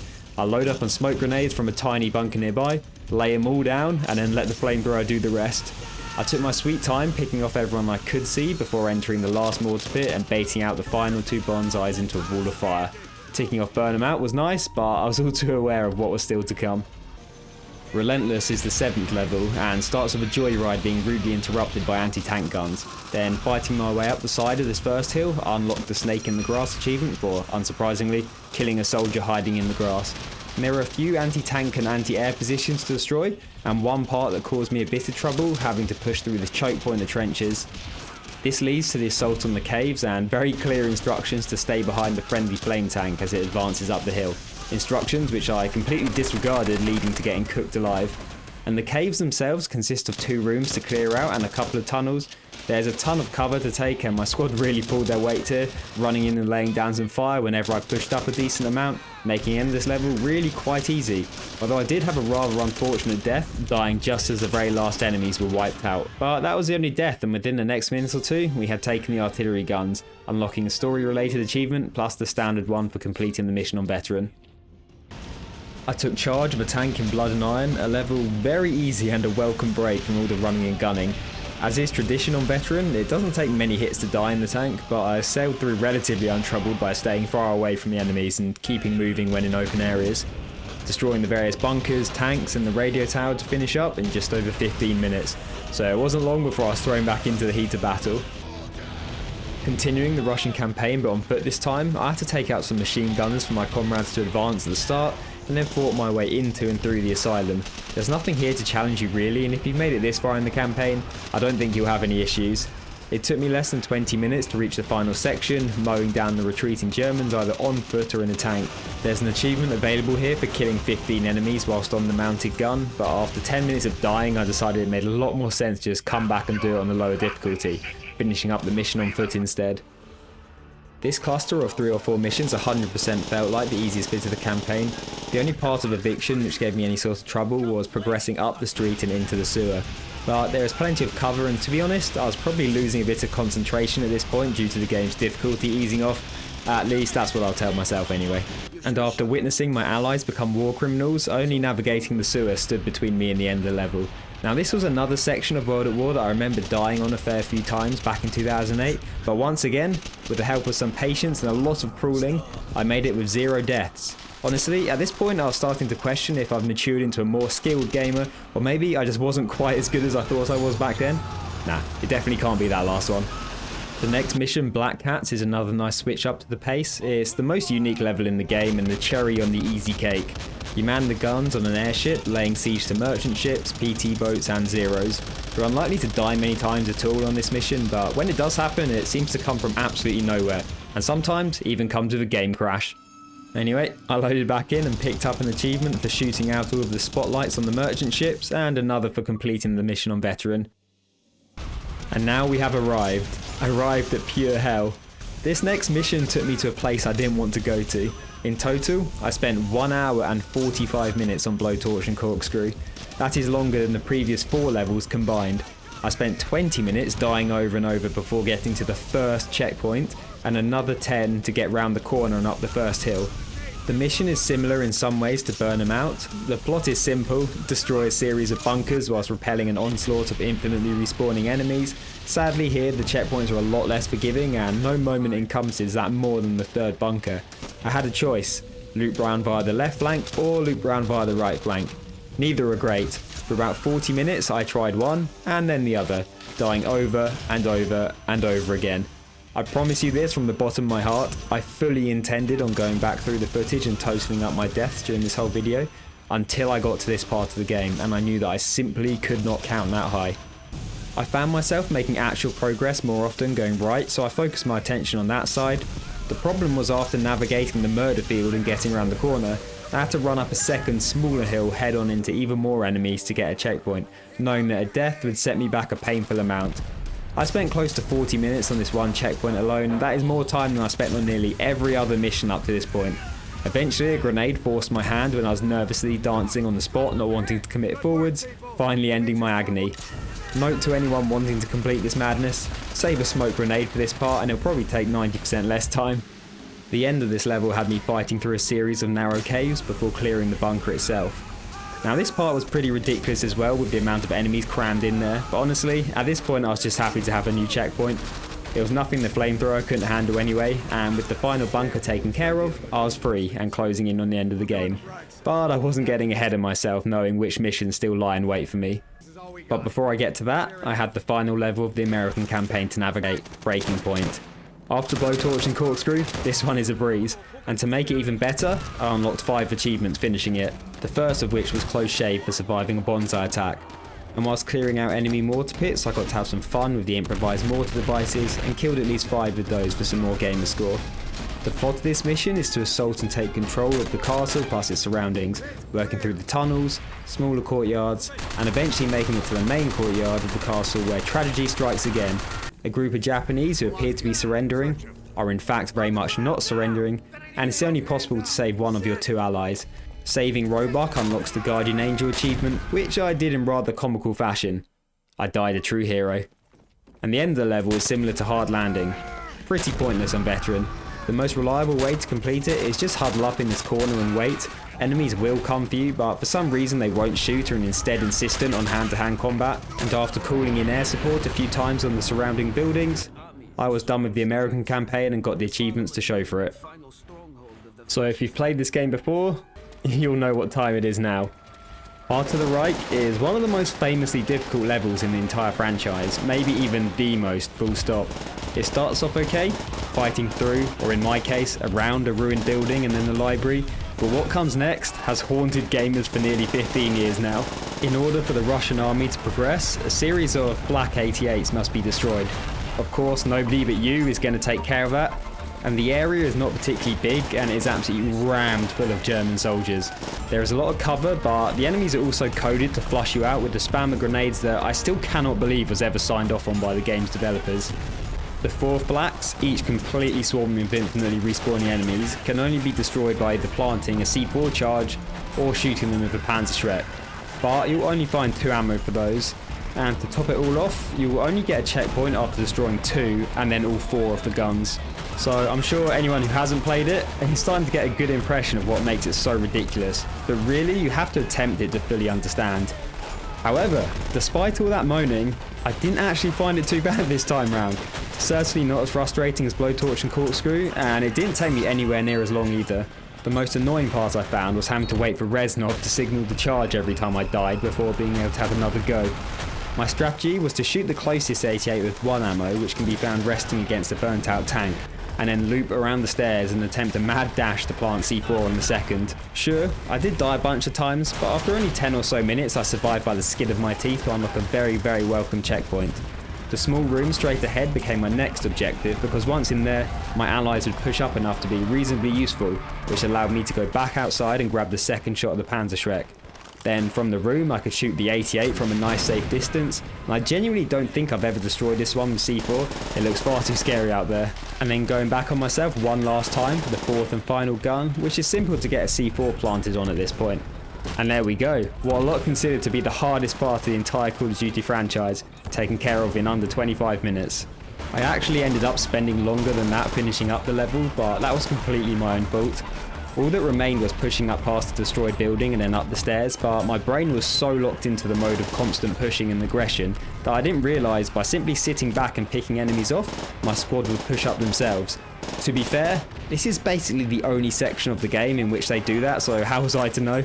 So I died a lot attempting to rush the stairs before eventually trying to pick off some enemies from higher ground, and then had my light bulb moment once I saw my allies moving up without me. And that was the cue to follow and finish the mission. At least, that's what would have happened if I hadn't chosen absolutely the worst spot to stand as the pillar came crashing down. Oh well, it was funny at least, and 5 minutes later I was free from Heart of the Reich with the achievement to show for it and on to the last level in the game. While certainly not as hard as others, Downfall still took me 40 or so minutes, most of which was spent in the very last area, but I'll get to that in a minute. And first was a push through the lobby and up the stairs, which took a decent amount of attempts, and then into the Parliament room for a much more relaxing murder spree from the balcony. After shooting down the Big Eagle, we progressed through the halls and up onto the roof. Very fittingly for the game, the very last conflict was a massive pain and lacked in checkpoints. It was especially nerve-wracking as I'd done the entirety of World at War in that same day, and the clock was approaching midnight, and I really wanted the bragging rights of having it all completed in that one day. I say bragging rights, no one is ever going to care about that, but regardless, I pushed through the deaths and the tension, and with Reznov's help, planted that Soviet flag, unlocking achievements for finishing the Russian campaign, finishing the level on Veteran, beating the entire game, and finally, beating the game on Hardened or Veteran. And because I know you're all dying to know, yes, I did manage to start and finish it in the same day. After a good night's sleep, I returned to start tackling the miscellaneous achievements that I'd missed. I haven't mentioned them up to this point, but World at War has 13 collectibles to find in the form of death cards. I'd stumbled across some during my Veteran run, but I was still missing the majority. So what I decided to do was just start from the first mission again and work my way through, in order, finding the death cards and also picking up any mission specific achievements along the way, on the easiest difficulty where possible of course. Fire was the theme of the next 3 achievements. First I saved Private Ryan from the blazing soldier, before burning an enemy out of a tree on hard landing, and then completing a mission with only the flamethrower, which obviously I did on Burn 'em Out.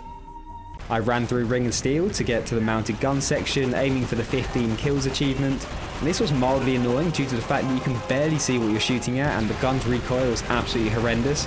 I was just about to reload the last checkpoint when thankfully the achievement unlocked. Next, I returned to the sewers of Eviction and I killed 10 enemies when the lights had gone out, before I found the 13th and final death card for that achievement. Then I loaded up the first mission again and completed it using only melee and grenades. This one has to be on regular or higher, so obviously I chose regular, and it's a nice and easy one to get done. The Thrower 6.5 achievement is unlocked by completing a level on hardened or veteran without dying, so I quickly flew through Black Cats and grabbed that without any issues. And back in the tank for Blood and Iron, I destroyed all of the water tanks in the bunkers. The two easiest to miss are the water tank out in the distance and the bunker up on this hill. I just took my time and had no problem unlocking the achievement as the level ended. And after that, I took out Amsil's henchman without reloading at the start of Vendetta. The trickiest part of this is killing the last guy in the dog with one shot. It's a small timing window, but luckily the checkpoint is just as you're about to shoot, so I think I did it on my second try anyway. I knew the last two achievements were the most annoying ones, so I ended up putting them off for a couple of weeks. Eventually I built up the courage to boot up the game again and I went back to Black Cats to shoot down 45 zeros. I found online a guide of how many kills to try and aim for each checkpoint. The pause screen shows how many kills I had, and if it wasn't enough I could just reload the last checkpoint. In the end, I only had to do this once, so it wasn't as bad as I thought it was going to be. Certainly not worth putting off for 2 weeks. And finally, I went for the Gunslinger achievement, requiring Amsil to be assassinated with a pistol. The pistol can be found in the same room that you have the sniper fight in, and then you just got to carry it to the end. It's a quick mission to blitz through on the lower difficulty, and speaking of difficulty, this achievement won't unlock if you do it on Recruit, which I found out the hard way, so play it on at least regular. The window for killing Amsil is actually pretty big. It's just so hard to shoot him from that distance when you can barely see a thing, and you've actually got quite limited ammo on the pistol. But in the end I decided on waiting for the car to come for him and then snipe the driver, forcing Amsil to run on foot through the most open area. Oh, and to top it all off, you need to hit him twice. I got there eventually after trying for 20 to 30 minutes and picked up the last achievement of the video.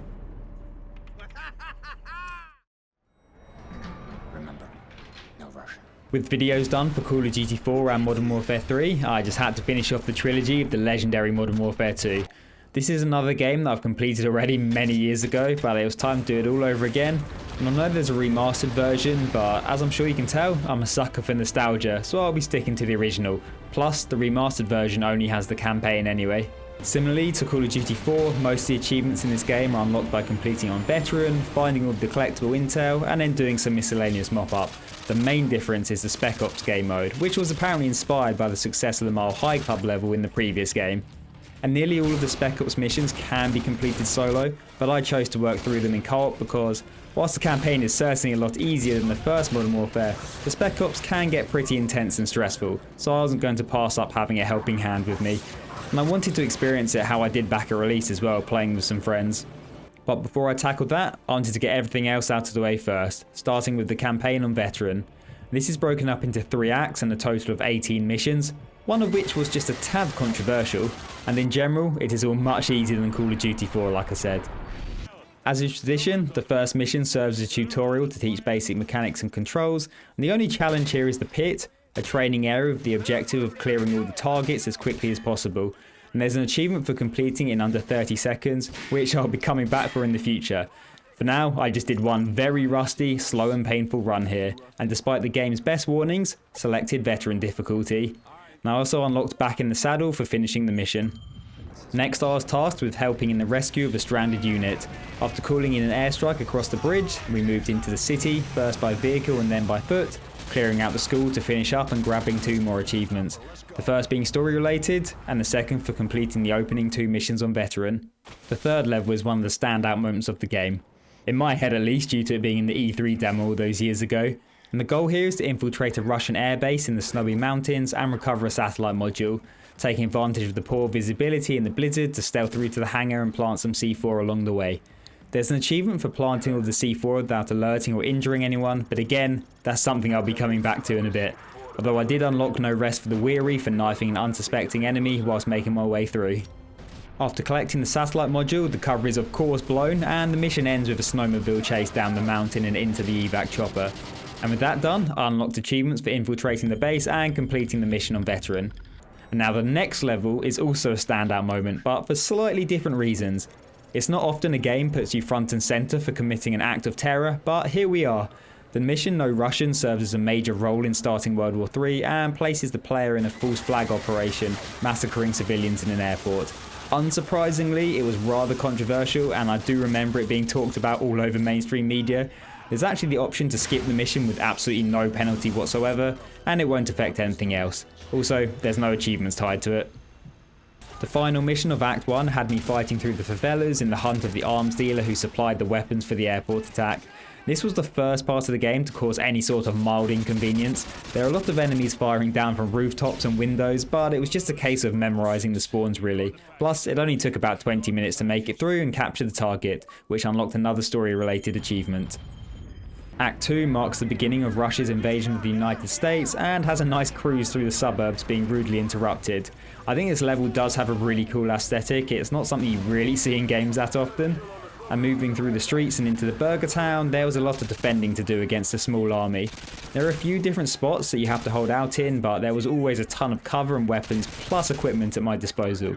There's various sniper rifles, deployable turrets, and a predator drone to use, which meant I didn't actually have any trouble getting to the end and on to the next one.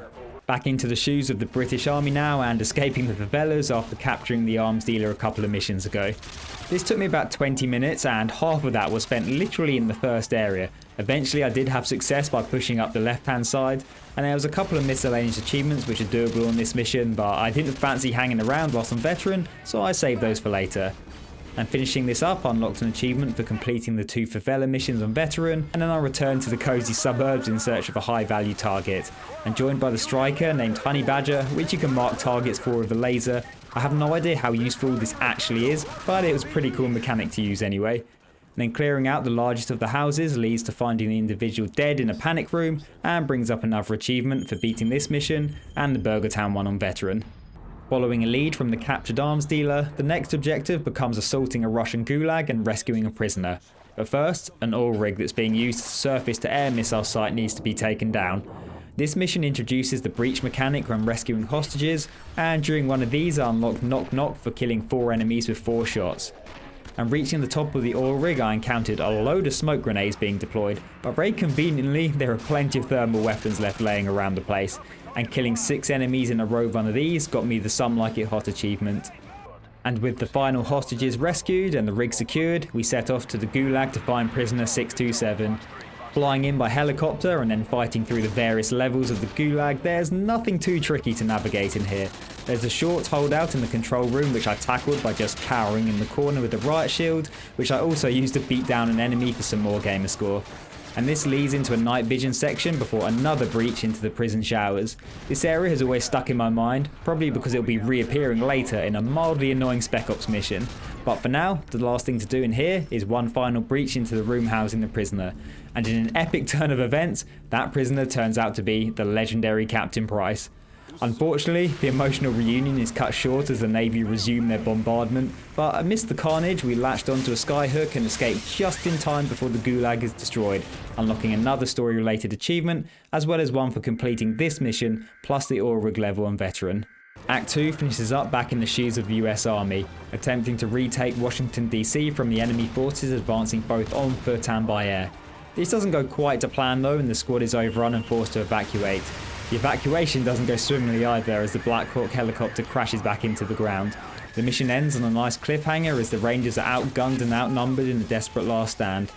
That meant I was on to the third and final act now. Captain Price has a master plan to end the war in the United States, and all it involves is evading some enemy patrols in the forest, crushing the defences at the sub-base, and finally helping him secure the nuclear submarine, before in quite the plot twist, he launches a ballistic missile out of the silo, finishing up the level and unlocking a couple more achievements.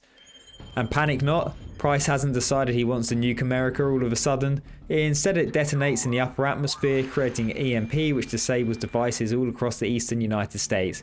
And it also accidentally destroys the ISS and sadly kills a random astronaut you briefly get to control.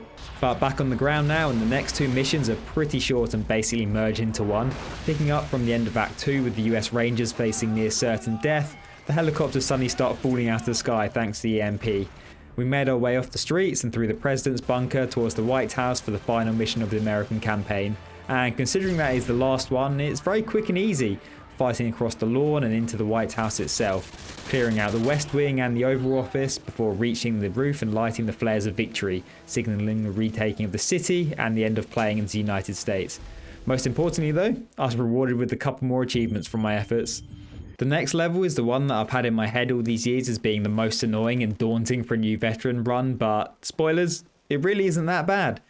So the man in charge of the cell responsible for the airport attack and just overall main antagonist of the Modern Warfare franchise is Makarov, and I probably should have mentioned that name before now as it's pretty important. Anyway, at this point in the story we've narrowed him down to 2 possible locations. Soap and Price go to the Boneyard in Afghanistan, whilst Ghost and Roach head to the safe house on the Russian border. Starting in Russia, I pushed my way through the ambushing forces and to the house where there was no sign of Makarov himself, although conveniently his computer was left here with all its wealth of information.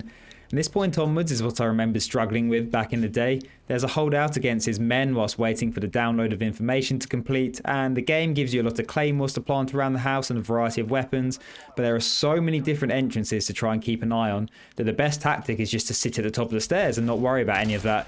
The claymores can still be useful though, because the enemies can disable the download if they reach the computer, meaning you have to go back down into the danger zone to start it up again. So setting up a bit of a perimeter around that is a good idea, and for this run I never had to leave my safe place.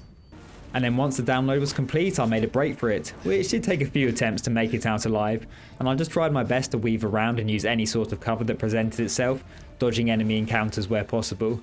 Although towards the bottom of the hill there were some that I was forced to engage with, but hugging this wall saw me through pretty easily. And then I was at the extraction zone where General Shepard and his men would whisk us away and celebrate us like the heroes we are. But nope, instead we are betrayed and shot dead.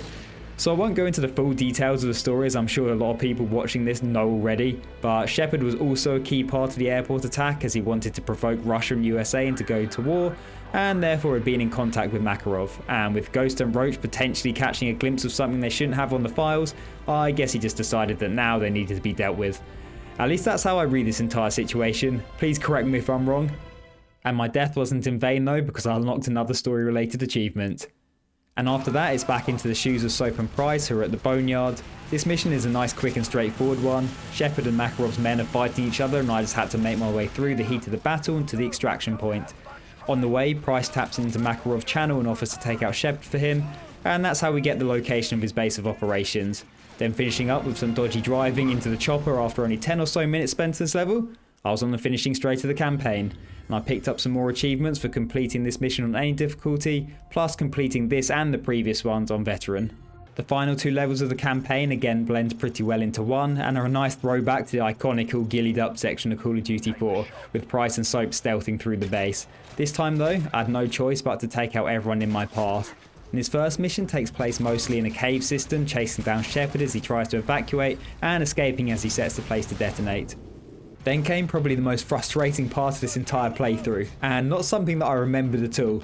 So the final level has you chasing Shepard by boat. You're still able to fire a sidearm, but Price does most of the shooting, so these initial passages are completely fine. But then comes a large open area of water and a chopper raining down bullets. Price very helpfully tells you to steer clear of open areas and the chopper, but as I'm sure you can see, there's not exactly a wide array of cover to get behind. I did at least get an achievement for killing 20 enemies in a row whilst driving a vehicle though, so that's a positive. I spent less than 10 minutes on this little part, but it genuinely caused me more frustration than pretty much the rest of the game combined, because it felt like I was doing everything right, yet still just dying over and over and just hoping for the right result to come. But it eventually did, and with some fine shooting, Price took down Shepard's escape chopper, and we went tumbling over the waterfall and into the final area of the campaign. Now this might be a bold take, but I feel like Rust might just be the most iconic map in all of Call of Duty. Surely it's in the top 3 at least. I think this is the one my friends and I still talk about the most by far, and there was no argument that couldn't be settled with an interventions only 1v1 on Rust. Anyway, whilst I've been rambling, Shepard plunges a knife into my chest before laying a pretty heavy beat down on Price, and just as all hope is fading away, I heroically pulled the knife out and launched it back into his eye, saving the day. And that's the end of the campaign. All ticked off on the hardest difficulty, and it still plays great. Like I said at the start, it is a much easier and less stressful experience than the first Modern Warfare, and finishing up, I unlocked achievements for completing the last 2 missions on Veteran, completing the entire game on Veteran, and also completing the game on any difficulty. Now, with the campaign finished on Veteran, I had the majority of the achievements in the game done already, but there was still a bit of work to do. Most of what I had left was Spec Ops related, but there was a little bit of single player mopping up to get out of the way first. And similarly to other Call of Duty games, there are collectible intel to find in the form of laptops hidden throughout the levels, and I'd found a few during my playthrough, but I was still missing a lot, so I just started from the beginning and worked my way down the list and tackled any other miscellaneous achievements along the way. First up was a return to the pit to complete that in under 30 seconds, and this actually took me a good few attempts to get, but if in doubt I'll just blame the controller. And after grabbing a couple more intels, I planted the C4 in cliffhanger without alerting or injuring any enemies, and that was the ghost achievement done. I then found my 20-second piece of intel in a Burger Town bin for the first of the 2 collectible achievements, and switched up the pace a bit by murdering 7 chickens in under 10 seconds on the Hornet's Nest mission. Back at the White House, I took down 5 enemies in a row with different weapons before finally finding the 45th and final piece of intel. A lot of these are towards the end of the mission, so I basically had to replay the entire game again, but on recruit difficulty it is extremely easy to blitz through. And the last achievement for this part of my completion was unlocked by killing 10 enemies in a row with akimbo weapons, and I did this in the favelas on Takedown. Released in November 2010, Black Ops is what I have to consider the 4th and final installment of Call of Duty's golden years. Coming after the record-breaking success of Modern Warfare 1 and 2, Black Ops was Treyarch's follow-up to World at War, and with previous games either being set in World War II or the present day, it was one of the most unique entries in the series with its Cold War plot. It's also the last Call of Duty game that I sank a considerable amount of time into online, while still at the peak of my gaming powers. I don't think these stats are too bad if I do say so myself. The campaign is primarily told through the eyes of CIA operative Alex Mason, and more specifically, lots of flashbacks. Waking up in an interrogation room and strapped to a chair you can actually break out of in the main menu for an achievement, Mason is bombarded with questions by 2 unknown men about a numbers broadcast. He then recalls several events from the past in an attempt to answer their questions, setting up the missions of the game. The first of which, Operation 40, takes place in Cuba during the Bay of Pigs invasion. And if you thought Activision was done with controversy after that mission in Modern Warfare 2, well, think again, because here our objective is to assassinate Cuba's notorious former president, Fidel Castro. After getting an introduction to most of the story's main characters and causing a scene in a bar, we fought through the streets before escaping in an abandoned car and eventually found ourselves overlooking Castro's building from the other side of a large ravine. And once the airborne forces had commenced their invasion, we ziplined across and started clearing out the compound, which led us to the final door standing between ourselves and the target. Killing Castro in this game was so controversial it made international news, with the government-run website stating what the United States did not achieve in more than 50 years, it now tries to do virtually, and you definitely don't see that kind of reaction often. You only get this slow motion cutscene if you manage to get a headshot, although it honestly seems easier to aim for the head than anywhere else, and you also get the Death to Dictators achievement. With the target down, we fought back out of the building and into the courtyard, where I started to struggle a little bit, until I realised that I was just meant to sit back and wait for the support to arrive and take out everything for me. Crazy what a bit of patience can do. This led to the final part of the mission, the airfield getaway. The only problem is that the end of the runway is blocked by hostile vehicles, so in order to save the day and the rest of my squad, I jumped off and manned a nearby AA gun. Destroying the vehicles allows the plane to take off, somehow. Surely they're still blocking the runway, but before I could put too much thought into that, I'm dragged off the anti-aircraft gun and knocked unconscious, although I did get an achievement for my efforts. And it turns out that the Castro that we thought we killed was actually a double, because upon waking back up, the real one is standing right there, and he hands us over to the game's main antagonist, Dragovich. Plans for you, American. After further interrogation, Mason recounts being imprisoned in the Russian gulag Bakuta, and during this time he befriended Viktor Reznov, a former Red Army soldier and absolute icon from Call of Duty World at War. Reznov assists Mason in sparking a prisoner uprising, obviously with the ultimate goal of escaping Bakuta. And we start off in a fight with Reznov to draw out a guard, kill him with a rock, and complete step 1 of the escape plan. After this, we ascend the elevator to the surface, witness a friendly brute named Sergey mutilate someone with a pickaxe, and then use a coal truck to take cover from machine gun fire from the guard tower as the uprising moves outside. The guard tower is then destroyed by an improvised slingshot device once I'd survived enough time behind the coal truck. And I then get a chance to man a similar device myself as 3 more targets need to be taken out. I believe there's actually an achievement for only needing 3 shots to destroy all 3 buildings, but I didn't get it in this run, so that will have to wait for another day. This leads to the first section of the game I actually felt somewhat close to being stuck on. Step 5 with escape, skewering the winged beast. You're pretty well pinned down by the machine gun fire coming from the helicopter, and its time to kill is not long at all. Gunfire does absolutely nothing against it, so the only way to deal with it involves getting to the other side of the area and into cover. As well as the helicopter, there are also the prison guards on foot, just to make life more difficult. In the end, I managed to make it across by taking the left-hand side, although I was very twitchy on the trigger, so I'm glad this game doesn't have the Call of Duty 2 friendly fire mechanic and just instantly revert you to the last checkpoint. And from the roof of this little building, I was able to fire off the harpoon and bring down the chopper. Next we fought through another heavily guarded building, where Sergei heroically gives his life to hold open a closing door.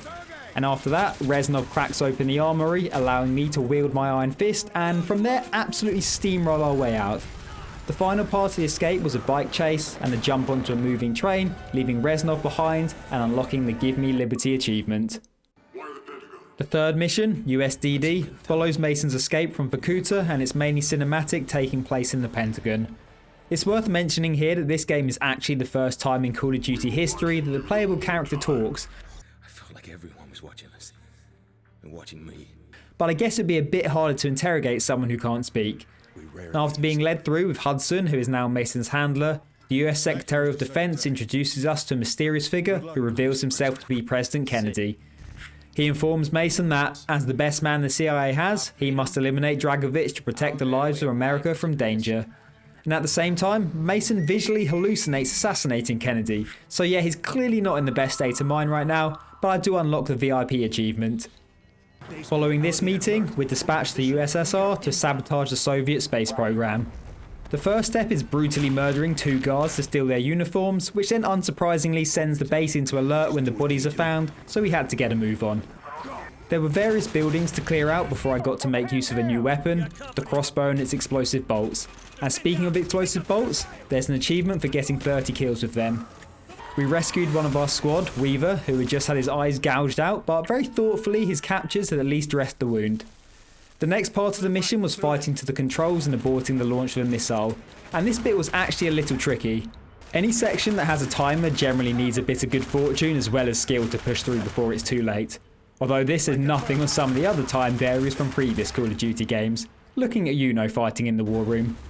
Luckily I did have some smoke grenades, and these are normally the saviours for any difficult section, and I tried to spread them out and help with the kamikaze rushing. It took me about 15 minutes, but I did reach the control room, although it was too late to stop the launch of the rocket. But in a stroke of good fortune, there was a very conveniently placed rocket launcher chilling outside, which took it out nicely. The final part of the level takes place in the underground facility, and after about 20 minutes of pushing through infinitely spawning waves of enemies, we made it to the end. I'm just thankful that this part didn't have a timer, because that would have been horrific.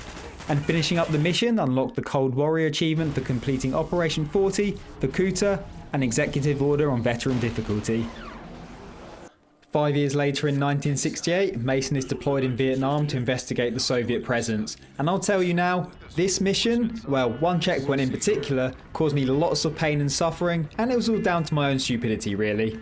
The level starts with some very fitting classic rock playing over the radio and woods looking like you could do with a shower.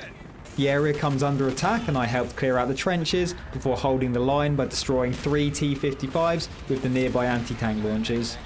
This leads to the section that had me completely stumped. The objective is, well, that's the problem. I didn't actually know what I was meant to be doing. There's a hill leading to a weapons bunker and more trenches that have enemies just constantly pouring over, infinitely respawning World at War style, and no matter what I tried, I failed. On the very few occasions that I made it down to the bottom of the hill and into that trench, I died pretty much instantly, and most of my time was sat near the bottom wondering what on earth I was meant to be doing. This part brings me nicely onto a mechanic that was introduced in Black Ops, and if anything was just causing me a headache. So in previous Call of Duty games, no matter if you're walking, sprinting or obviously standing still, when you went prone you'd do it on the spot. Maybe carry forward a tiny bit of momentum, but basically not noticeable. In Black Ops however, if you're sprinting and attempt to drop to the floor, you'll diving leap forwards, and for me, that just meant launching myself out into the open and offering myself up as an easy kill for the enemy AI. I actually attempted this checkpoint across 3 or 4 sessions over the course of a month before giving up each time and deciding it could wait for another day before finally cracking it. And I did feel like a bit of an idiot when I did. So these barrels that are chilling down here, it eventually dawned on me that maybe they have an importance of some kind after seeing Woods kick one down into the trench. And now looking back, there's actually a dialogue at the start of this section that gives it away. And without doing this, the enemies will just continue to spawn. But to be fair, as I was planning out this video, it did make me feel a bit better to read on the wiki that, and quote, many players get stuck at this point as the objective is not clearly defined. So there you go. And after a combined total of more than 1 hour, I was on to the next checkpoint. With that behind me, I was able to storm through towards the end of the level, getting to use a flamethrower attachment myself before saving Woods from an NBA soldier, and finally destroying 6 more tanks with rockets. And just like the slingshot earlier, there's an achievement for destroying all the tanks with only 6 shots, but also just like earlier, I didn't manage to do it. So again, it will have to wait for another day. And once all those were taken out, the mission was over and unlocked another story related achievement. And it wasn't only that level that I stormed through with this newfound confidence and belief, because I actually ended up completing the entire rest of the game in the same sitting. It was a pretty long day. Next up was the 6th mission, the Defector. The objective here is to recover intel and Dragovich from an unnamed defector in the city, and with the area being under attack, we've got to reach him before it's too late. After stylishly crashing through the windows of a compound and avoiding death in the doomed helicopter, I got my hands on a shotgun with incendiary rounds, and getting 10 kills with these unlocked the dragon with an achievement. From here, Woods and I continued to clear the buildings whilst another chopper supported us from the outside, mowing down rooms full of enemies and generally just making our job pretty easy. Before too long we made it to the room holding the defector, and to Mason's surprise, it's our boy Reznov. And Reznov tells us Dragovich is still around and planning an attack on the west. We moved on to the streets, and this time I was able to target the air support attacks by using a radio, and killing 20 enemies with this unlocked the Raining Pain achievement. After pushing through the rest of the streets, we made it to the final part of the level, a holdout as the NBA soldiers surround us and close in. I actually got briefly stuck here because we were given a target designator again, but I had absolutely no idea what I was meant to be calling the bombing run in on. After an embarrassing amount of deaths trying to work it out, I noticed the tank just chilling here out on the street. So once that was destroyed, we were able to make our way to the water's edge and leave via boat, just about escaping the imminent massive explosion. This mission was also very generous with the gamer score because completing it unlocked another 2 achievements, one story related and one for finishing SOG in the Defector on veteran difficulty. After Mason's escape, the campaign shifts to a mission in Hong Kong where Hudson and Weaver are sent to find and interrogate Dr. Clark, a scientist working under Dragovich. The level starts with a lovely scene involving some broken glass in Dr. Clark's mouth, and then Dragovich's men discover our position and we have to escape through the apartment buildings and across many, many rooftops. There are a lot of enemies to navigate here, so this mission actually ended up taking me quite a while. I had to take my time and memorise where the enemies would spawn, but slowly I pushed through. There's no particularly tricky section in this mission, just a lot of somewhat difficult areas standing in the way. And as we fought through the rooftops, the interrogation continued, but just as Dr. Clark started to explain what the mysterious numbers mean, he's shot in the head with a sniper. And shortly after that, friendly agents arrive, allowing us to make a quick getaway and unlock another story-related achievement. His name's Steiner. Back in the shoes of Mason now in his interrogation, and he reveals the story as told to him by Reznov during their time at Vorkuta, of the history of Dragovich and his closest allies. And this mission puts the player in control of Reznov and takes place shortly after World War II, and features another well-known character of the series, World at War to be specific, Dmitry Petrenko. It starts with fighting through the snowy environment, looking for the German scientist Steiner, who Dragovich once captured alive. Steiner was the creator of the Nova 6 chemical, which is a nerve agent capable of killing anyone exposed to it in seconds, and the Germans had planned for rockets carrying Nova 6 to be fired at its enemies but lost the war before it was possible. The last reserves of the gas lay within the depths of the ship, but upon discovering it, it turns out Dragovich wants to see the effects of the gas firsthand. Dmitry is chucked into one of the chambers with 2 others, whilst Reznov and another 2 are thrown into the second. The weapon is deployed in the former, and we get to watch everyone inside suffer an agonising death, and in the words of Reznov, cage like animals instead of dying for their country. But before the second chamber is condemned to the same fate, British commandos break into the ship and fire a rocket that very conveniently sets us free, and from here it is a 3-way battle out. We armed the gas reserves with explosives, and that started a 3-minute countdown to the ship's destruction. I could remember there was an achievement for escaping on veteran within a certain amount of time, so I went full send here, running, gunning, and mostly hoping. This is a pretty tough achievement because it goes against all the things that you think you should be doing on Veteran. I died several times attempting to speed my way out before eventually getting it with literally 1 second or even less left. The mission ends with Reznov telling Mason that Dragovich, Kravchenko and Steiner must die for what they've done. The interrogation moves back to 1968, and Mason describes how he and the rest of his squad fought their way through the Viet Cong-controlled territory in an attempt to chase Kravchenko. This mission starts off in a downed helicopter, a helicopter which starts sinking rapidly, but just as all hope is looking lost, the hero Reznov opens up the escape latch from the outside. And from here, Woods and I engaged in a little stealth mission up the river, making our way into a village and planting some C4, and ruining some peaceful sleeps. Unlocked the up close and personal achievement here for silently killing 3 Viet Cong enemies. We regrouped with the other SOG operatives and go loud by detonating all the C4 that I've just planted on the structures. There were a ton of enemies to clear in the village, including an anti-air gun, while we kept pushing forward through several deaths and rat's nest, one of which I was sent down to clear. And that doesn't end particularly well for Swift. Although what he obviously lacks in defense against the VC ambushers, Reznov does not. As a side note, this pistol I'm using in this section is pretty brutal and graphic, resulting in a lot of stumpy limbs. And eventually, we made it to a small radio station which Kravchenko had been using, containing documents on the effects of the Nova 6 gas. Unfortunately, he also rigged the place to blow, so we are forced to crawl to an exit which begins to collapse.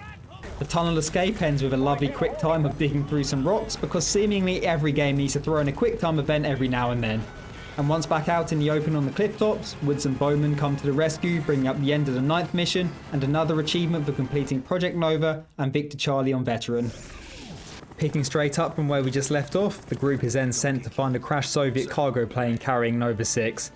The first section of this mission involves piloting a boat along a river and destroying a mix of enemies on foot, structures and vehicles using an M60 machine gun. And a random fact for you, apparently this part isn't playable in the Wii version of the game, so there you go. A shout out to another iconic and very fitting song to make an appearance, Sympathy for the Devil, which plays over the radio throughout this part. And after destroying lots of enemy troops, radio towers, guard houses and trucks, we ran into an MVA PT boat that needs to be destroyed. You might be getting some World at War flashbacks here, but thankfully it's just the one and pretty easy to deal with by making the most of the cover. From there, we park up and go on foot after getting radio confirmation of the downed plane in the area. There's not too much distance to cover here, but it did take me a little while because the place is absolutely swarming with enemies and it's not always the easiest to spot them with the long grass, big rocks and trees, including my least favourite type of tree, the bulletproof one.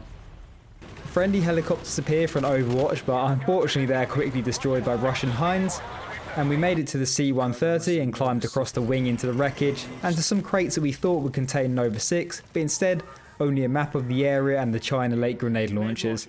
This leads to Woods claiming that the Russians are trying to frame the USA. And to make matters worse, the plane wreckage is then ambushed by Spetsnaz and VC troops. I managed to take a load out of the grenade launcher, as well as a PT boat with a wonderfully placed shot, but before long, the wreckage is hit by an enemy helicopter and crashes to the ground. The misery doesn't stop there though, because Dragovich appears, as well as Kravchenko, who gives Mason a solid boot to the head, meaning for the second time in this campaign, he has been taken hostage, so it's going well. Again, the perspective switches to Agent Hudson, who is sent on a mission to infiltrate the base Dr. Clark mentioned during the interrogation. Located in the Russian mountains, this base is the suspected development center of Nova 6. The mission has a unique start, boarding a reconnaissance aircraft before assisting a 4-man commando team on the ground by helping them to navigate past enemy Russian patrols. Throughout the beginning of the level, the viewpoint changes between the thermal screen and Hudson as the squad combats and patrols the suppressed weapons. After a few snaps between the two, the scouting is over and the objective is to locate and seize evidence of weaponized Nova 6 gas. With the weapon of choice being a crossbow, obviously the aim is to maintain stealth, but I'm not actually sure if you fail the mission if you're detected. But anyway, that stealth approach is quickly thrown out when you go rappelling through the windows of a facility with assault rifles in hand. Although at least they're suppressed, I guess. With the substation taken, we then moved further down into the mountains, and this reminded me some of those Modern Warfare 2 Spec Ops missions. I'd say from back in the day. I actually only replayed them earlier this year for a video. And the next building we had to take was the satellite station, and by now the element of surprise was completely gone. Once I'd ripped the fuses from the box, the communications had been severed and it was time to leave. Immediately after getting back outside, an RPG takes down the catwalk, sending one of your teammates to his doom. I then decided to join him when I walked backwards to try and get a bigger run up for the jump. Not my finest moment. The detonation also causes a large avalanche, so as the snow starts to rush in behind, we have no choice but to stylishly base jump down the mountains. The landing zone is just outside the main compound and within sight are enemy troops burning evidence of their research. I actually got stuck on this part for a good 20 or so minutes because there are a few tricky bits to navigate before getting another checkpoint. The guys on the ground aren't too bad to deal with, but up in the guard tower is a very annoying machine gunner and I just couldn't seem to kill him. Maybe I just missed every single shot, which is entirely possible, but maybe he can't be killed and you just need to survive the dash into the building. A dash that I did survive, only to blow myself up clearing the last enemy out. But after some perseverance, I got there and we made it to the control room, and in the surprise to absolutely no one, as it is a recurring theme by now, this place has also been rigged to blow. Dr. Steiner remotely contacts the team at this point and offers information in exchange for his safety. And to summarise, Dragovich is trying to eliminate all loose ends in regards to the Nova 6 project, and all across America he has sleeper agents ready to release the chemical when activated by the numbers broadcast. A broadcast that only Steiner knows how to crack, and will only do so if we go protect him at his location on Rebirth Island. Once he finishes talking, there is a 3-minute countdown to escape before detonation, and we do so just before the entire facility gets buried in an avalanche. Following the crash site mission, Mason and Woods are held in partially submerged wooden cages before they are led into a cave to play some Russian roulette. Bowman, who was also captured by the Viet Cong, refuses to take part, so instead gets a pipe to the back of the head in a pretty brutal scene.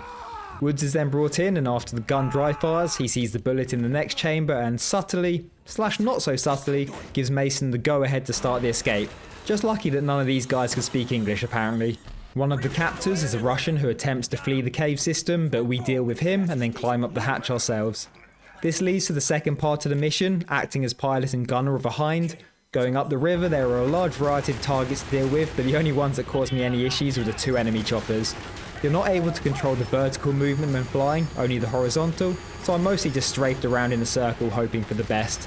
And once I'd taken those out, we landed near Kravchenko's compound and fought our way inside, not helped by some of the worst shooting I've ever captured on film.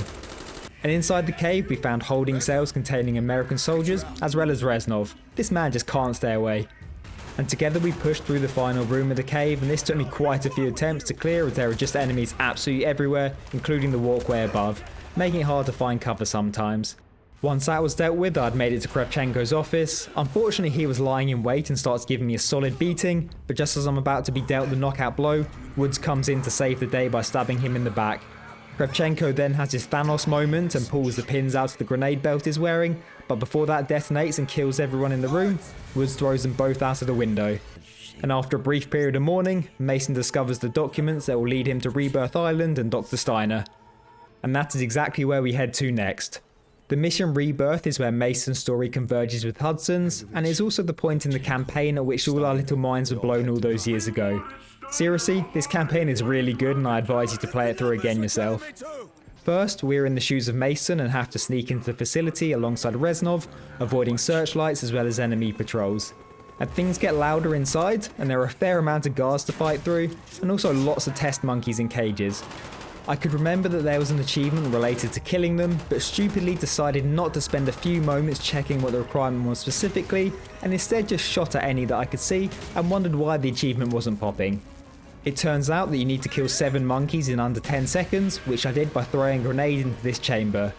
And this leads to Steiner's office where, as 2 figures try to break through the glass from the outside, Viktor Reznov declares his name, executes Steiner, and finally has his revenge. Or does he? Because the mission then enters a flashback occurring 20 minutes earlier when the CIA's assault on Rebirth Island begins. Now we're playing as Hudson, and we start in an APC and fight through the streets featuring some floating AI corpses.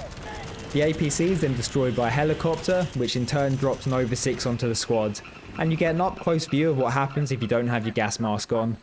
There are a lot of enemies to fight through here, and unlike the rest of the game, you can actually take permanent damage. Cracks will appear on the mask, and if you take too much, the hazmat suit will break open, and that doesn't end well.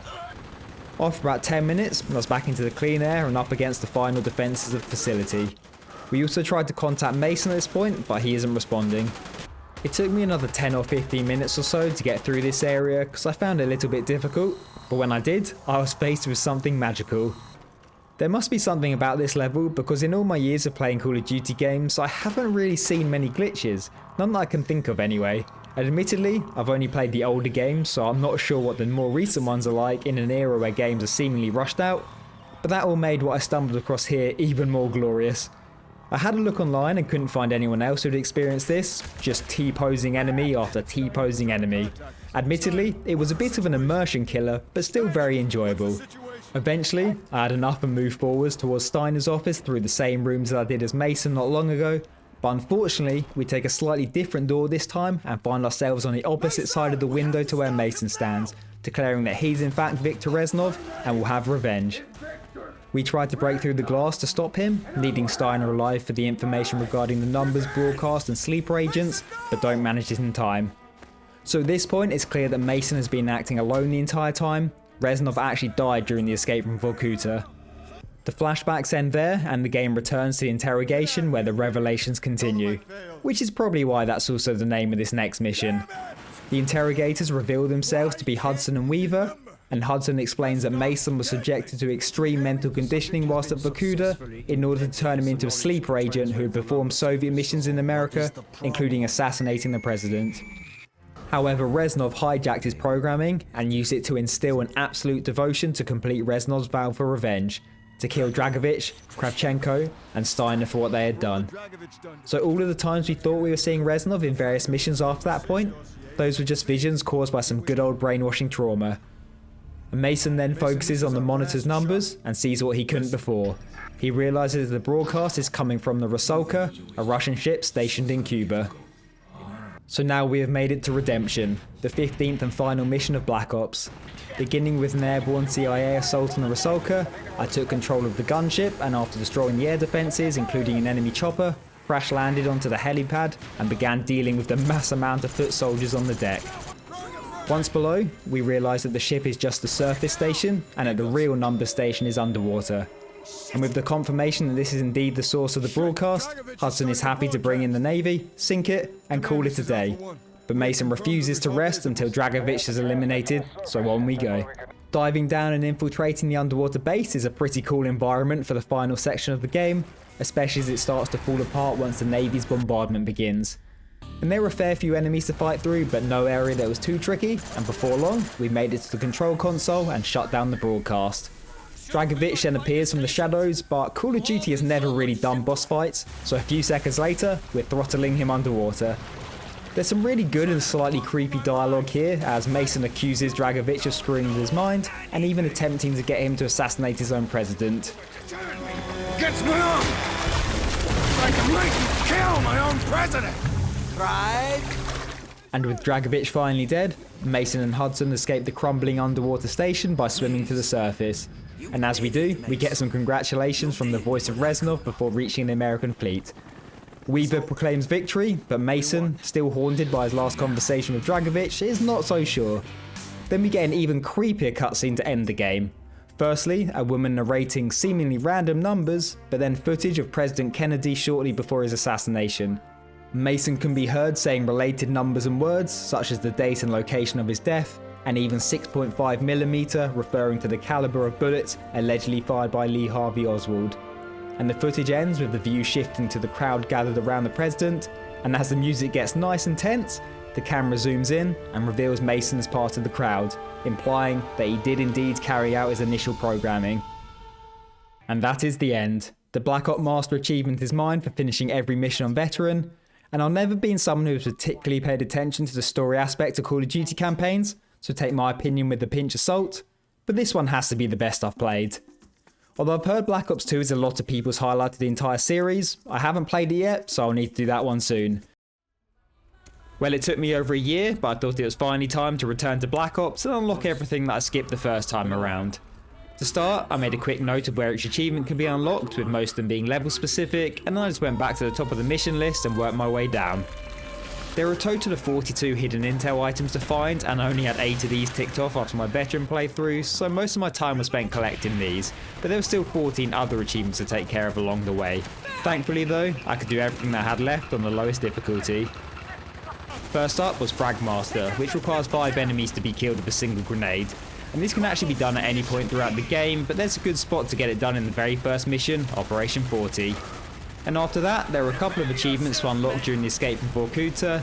I took out all 3 catapult targets with 3 shots, and this is very simple once you know to line up the lowest point of the reticule with the top of the circle on each target.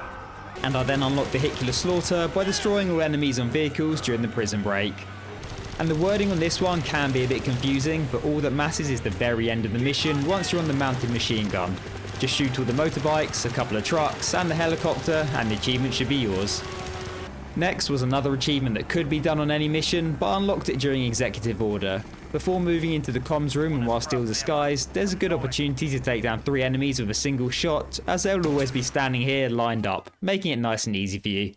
After that one, I used no more than 6 guided missiles for the tanks at the end of SOG, and then used only dual-wield weapons for the numbers mission. You actually start this level with 2 pistols and are also able to use melee, so it's another very easy one, especially on recruit difficulty. During the Victor Charlie level, you have to pick up the Grim Reaper to destroy an anti-air gun, but if you keep hold of it for just another minute or 2 and use it again on the machine gun position here, you unlock the Heavy Hand achievement. On the following mission Crash Site, I destroyed all targets and structures whilst making my way up the river.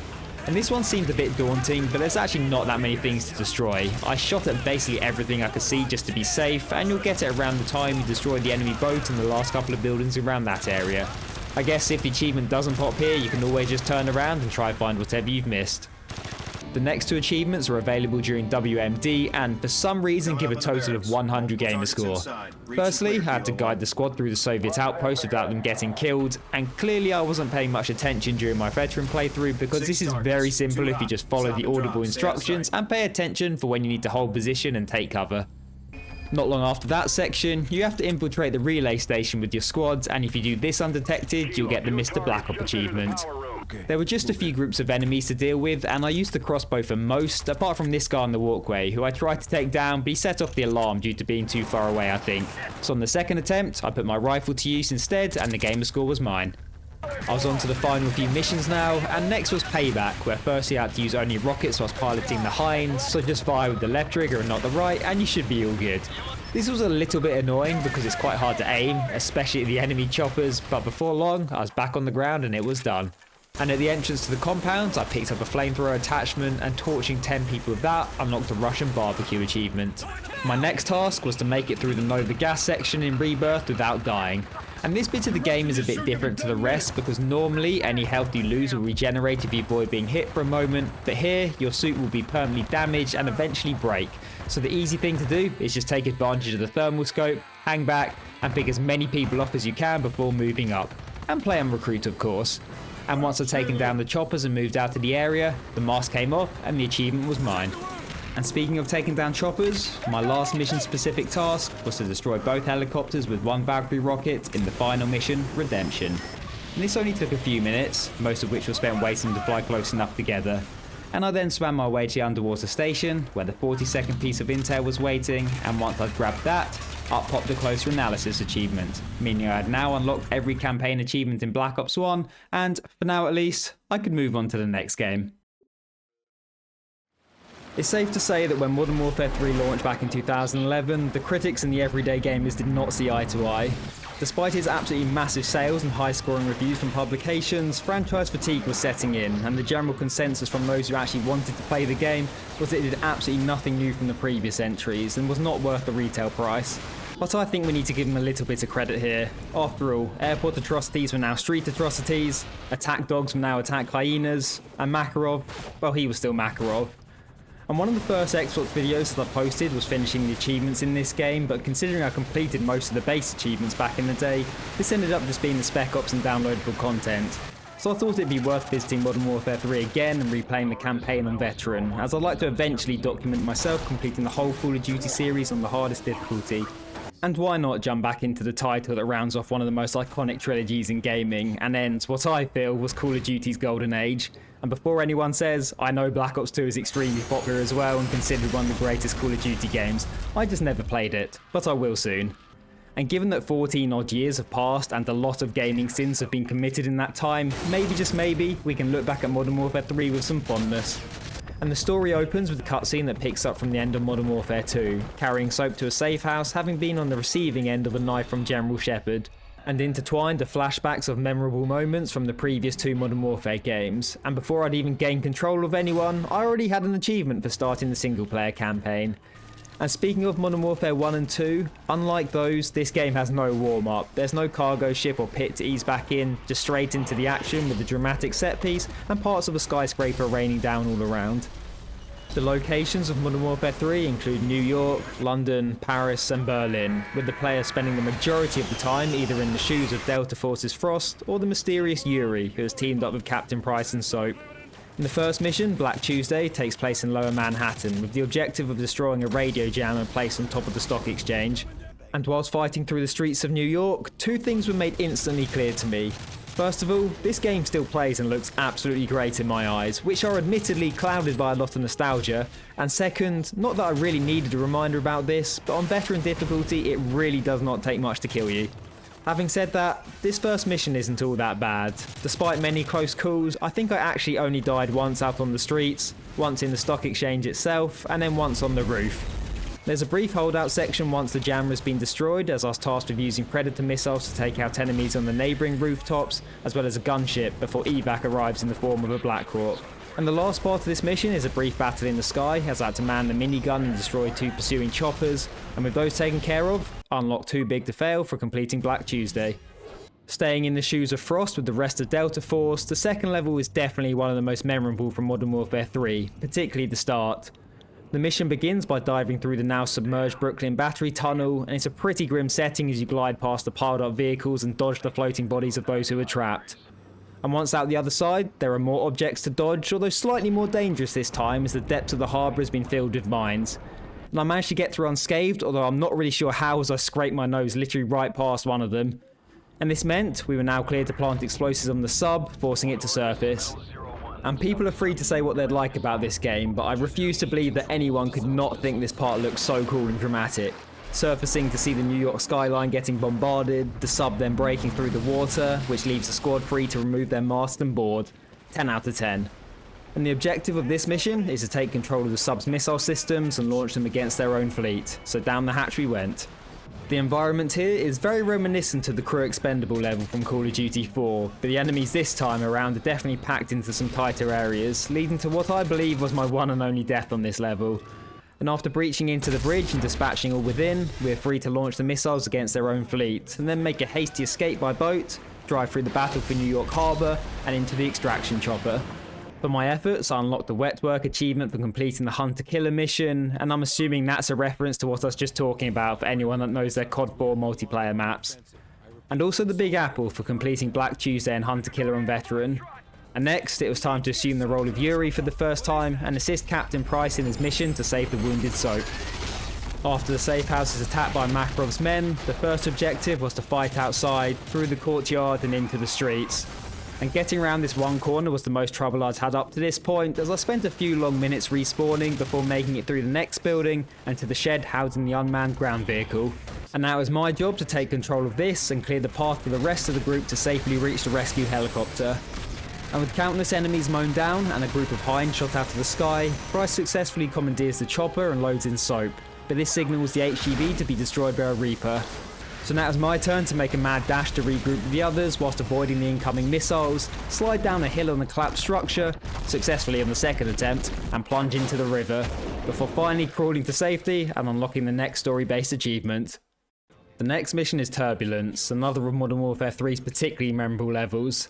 Put in the shoes of a Russian agent on board the President's plane, the objective is to protect the delegation en route to a peace conference. Things take a turn for the worse when hijackers take control of the aircraft, and this leads to a sequence of events very reminiscent of Call of Duty 4's Mile High Club, except much easier, and this time with a zero gravity section. There's actually a miscellaneous achievement available here for killing all 5 enemies whilst floating around, but it's a little tricky and I could only manage 4, so I'll be returning to mop this up later. And there are a fair few mission-specific achievements dotted throughout the levels, including others that I'd already missed, but my goal for now was just to complete the game on Veteran. I continued clearing out the plane and fought down to the cargo bay to rescue the President's daughter, and this is where the action gets dialed up once again. The plane is forced to make an emergency landing, ripping itself in two and sending the tail half spinning off in the next dramatic set piece. It does look very cool though. And luckily we survived thanks to some strong plot armor, and then searched the wreckage area, dodging wounded agents and hijackers before securing the president and loading him into the evac helicopter. At least that was the plan anyway. It turns out this chopper actually belongs to Makarov, who proceeds to shoot everyone but the president as he is after the launch codes for the nukes. So overall, my only death in this mission was the unavoidable one right at the end, and with that done, I unlocked the frequent flyer achievement. And now back to Yuri, Soap and Captain Price, who are in Sierra Leone on the hunt for cargo belonging to Makarov.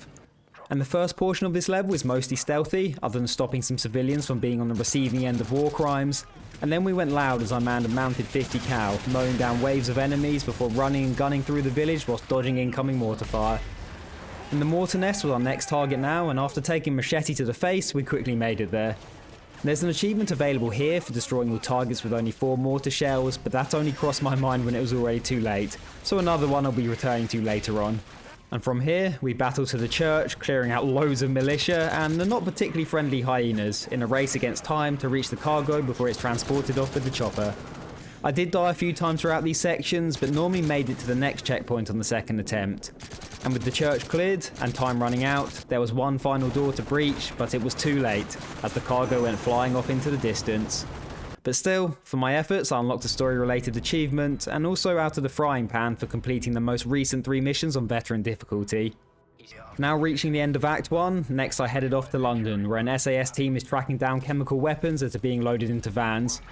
And taking place in Canary Wharf, the first objectives are clearing and securing the nearby warehouses and docks before the fighting goes underground and into a tube tunnel.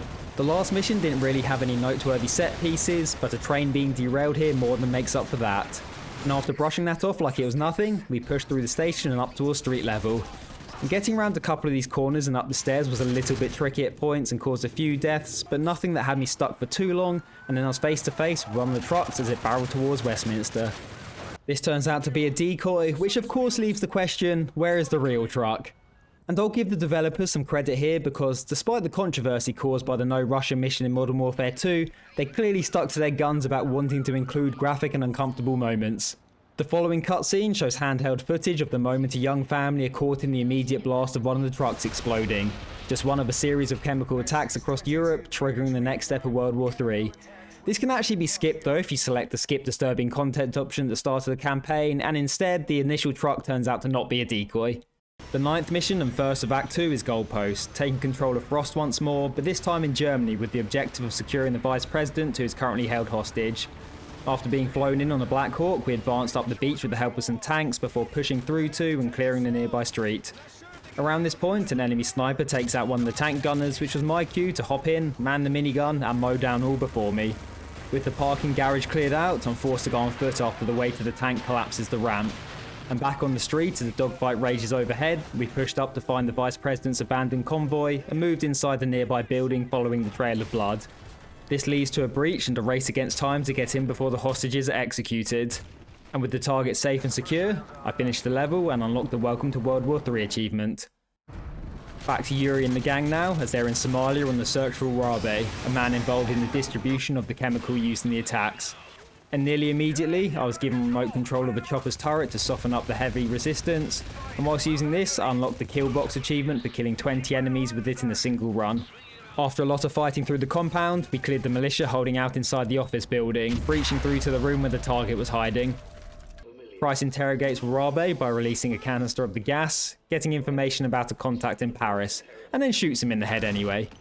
And now we had to fight our way to the landing zone and get out of there before an incoming sandstorm hit. Again, I was able to man the remote turret to thin out the militia, but this time the chopper is quickly shot down, nearly flattening the group in the process. And we made our way through the heavy sandstorm, which is a pretty cool environment to fight in, and rescued Nikolai from the crash site, carrying him to the edge of the village and finally making an escape. Unlocking the next story-related achievement, and another for completing the last 3 missions on veteran difficulty. And with new information on Makarov's weapon maker Volk, it's up to Frost and the rest of Delta Force to chase him down in Paris. The area is still contaminated from the gas attack, so everyone is equipped with masks as we make our way through the damaged house and bookstore before hearing that Volk is hiding in the catacombs. A gunship flying overhead provided fire support, so I marked targets for it out on the streets and in the plaza. And once the enemy presence had been wiped out, we reached the manhole where I climbed down into the catacombs and we went hunting for the target. And finding him was easy enough, but chasing him and catching him was a different matter. There were a lot of enemies to fight through in the really confined space of the sewer. I ended up unlocking an achievement here for killing 5 people with the single grenade, although I actually died myself in the process. It was still worth it. And after several attempts, I made it past that area and back to ground level, where we had to commandeer a van and chase Volk, who was attempting to make a getaway. And this section had me switching between the passenger seat and facing out to the back, laying down covering fire against all sorts, and honestly, it was pretty frustrating. I had a bunch of deaths that felt like they were out of my control, just dying without any sort of chance of retaliation, but I stayed strong, and to be fair, it didn't actually take me that long to get through it, finishing the mission in about 26 minutes after capturing the target by shooting out the car tyres and pinning it against a fence. And the next level, Iron Lady, continues on from the last, this time switching between Frost on the ground and an AC-130 gunner, very similar to the iconic Death from Above mission in Call of Duty 4. And after raining terror from the skies, I had to clear out a machine gun position with Delta Force before going back to the AC-130 when the courtyard started to get overrun. And the most memorable section of Iron Lady comes at the end though, as I was holding off the enemy forces and trying to clear the extraction point at the base of the Eiffel Tower. The final bombing run not only clears the last of the targets, but also proves to be too much for the tower to handle, as it comes crashing dramatically down to the ground and river. And once safely out of there, unlock my next 2 achievements for finishing the mission and completing Bag and Drag and Iron Lady on Veteran difficulty. The following 2 levels are also tied together and complete Act 2. In control of Yuri and aided by Soap, the objective was to stealthily make our way through Prague, helping the resistance before reaching the tower, which will be used to provide sniper support in the assassination attempt of Makarov. This leads us into the final mission of Act 2, and Blood Brothers starts with us waiting for Makarov's convoy to arrive, whilst Price attempts to ambush him inside the main building. Once I take a shot at the guards, Price repels in through the window, only to find a C4 trap has been set. Not only there, but also in the sniper nest we've set up. And just to spice up the situation even more, Makarov announces that he knows Yuri just before detonating the explosives. Soap manages to push Yuri out of the window, but gets caught in the blast rays himself before crashing to the ground, and also gets hit by a pile of falling debris just for good measure. And from here, I took it in turns with Price to carry and protect Soap, pushing through the streets and shops up to the building where the resistance come to our aid, allowing us to move them inside as Price attempts to stop the bleeding. But the efforts are sadly in vain, as Soap reveals Makarov knows Yuri with his dying breath. And as you'd expect, that doesn't go down too well with Price. This is the cue for some more flashbacks, first showing Yuri and Makarov both present at the assassination attempt in Pripyat and the detonation of the nuke during Call of Duty 4, and also revealing that Yuri attempted to stop Modern Warfare 2's airport massacre by tipping off the security service, getting caught doing so, and shot and left for dead. And this is a pretty cool section of the game in a dark and twisted way, just helplessly dragging yourself along whilst trying to stop the attackers before blacking out. And Yuri explains he's a soldier of Russia, not a taker of innocent lives. And that's enough to get Price back on his side, and the two head to Prague for the start of Act 3, with the objective of the mission Stronghold being to infiltrate an old castle and learn the location of Makarov. After parachuting into the castle grounds, the first section heavily involves night vision and stealth, whilst planting C4 along the way to cover our eventual escape. Once inside, the stealth approach goes out the window as a full-on firefight emerges in the dungeon, but once we're dealt with that, we're free to manoeuvre Splinter Cell style to an eavesdrop position outside the command centre. And here we discover that Makarov's men are on the way to Berlin to kidnap the president's daughter. And the guards also learnt about our presence in the base, so it's time to make a hasty escape. And on the way out, we detonated the C4, bringing down a bridge before battling to the courtyard, where we faced a ton of resistance, so naturally the only remaining option was to steal one of their vehicles. Luckily, the process of climbing in makes you invincible because a grenade went off at my feet just as I was taking a seat. And just because this level hasn't been dramatic enough, we finished up by driving off a cliff and parachuting to safety, unlocking Storm the Castle for completing Stronghold, and Darkest Hour for completing the last 3 missions on Veteran difficulty. Only a few left to go now, and we start by flying into Berlin on a mission to rescue the President's daughter from the impending attack. In the opening half of Scorched Earth is mostly spent on the rooftops, providing sniper support against the waves of enemies appearing at the hotel. And just when all the enemies on foot have been dealt with, in roll the tanks. So it's up to me to mark targets for the jets above to deal with their strafing runs. And with those destroyed, we rappel down to the street level ourselves, take out a tank with an RPG, and just about dodge a building that collapses after being rigged with explosives, and then push inside the hotel. And the room housing the target is now in sight, but because nothing ever goes as planned, we're too late and just get a view of the ultranationalists flying off into the sunset with the president's daughter. The penultimate mission has the two squads that we've spent all this time playing, Price's Task Force 141 and Frost's Delta Force, setting out on a joint operation, heading into the Siberian diamond mine where the President and his daughter are being held.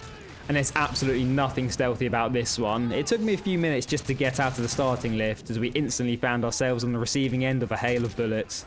And the carnage doesn't really let off at all from there, fighting through various levels of the mines, which leads to the construction yard outside.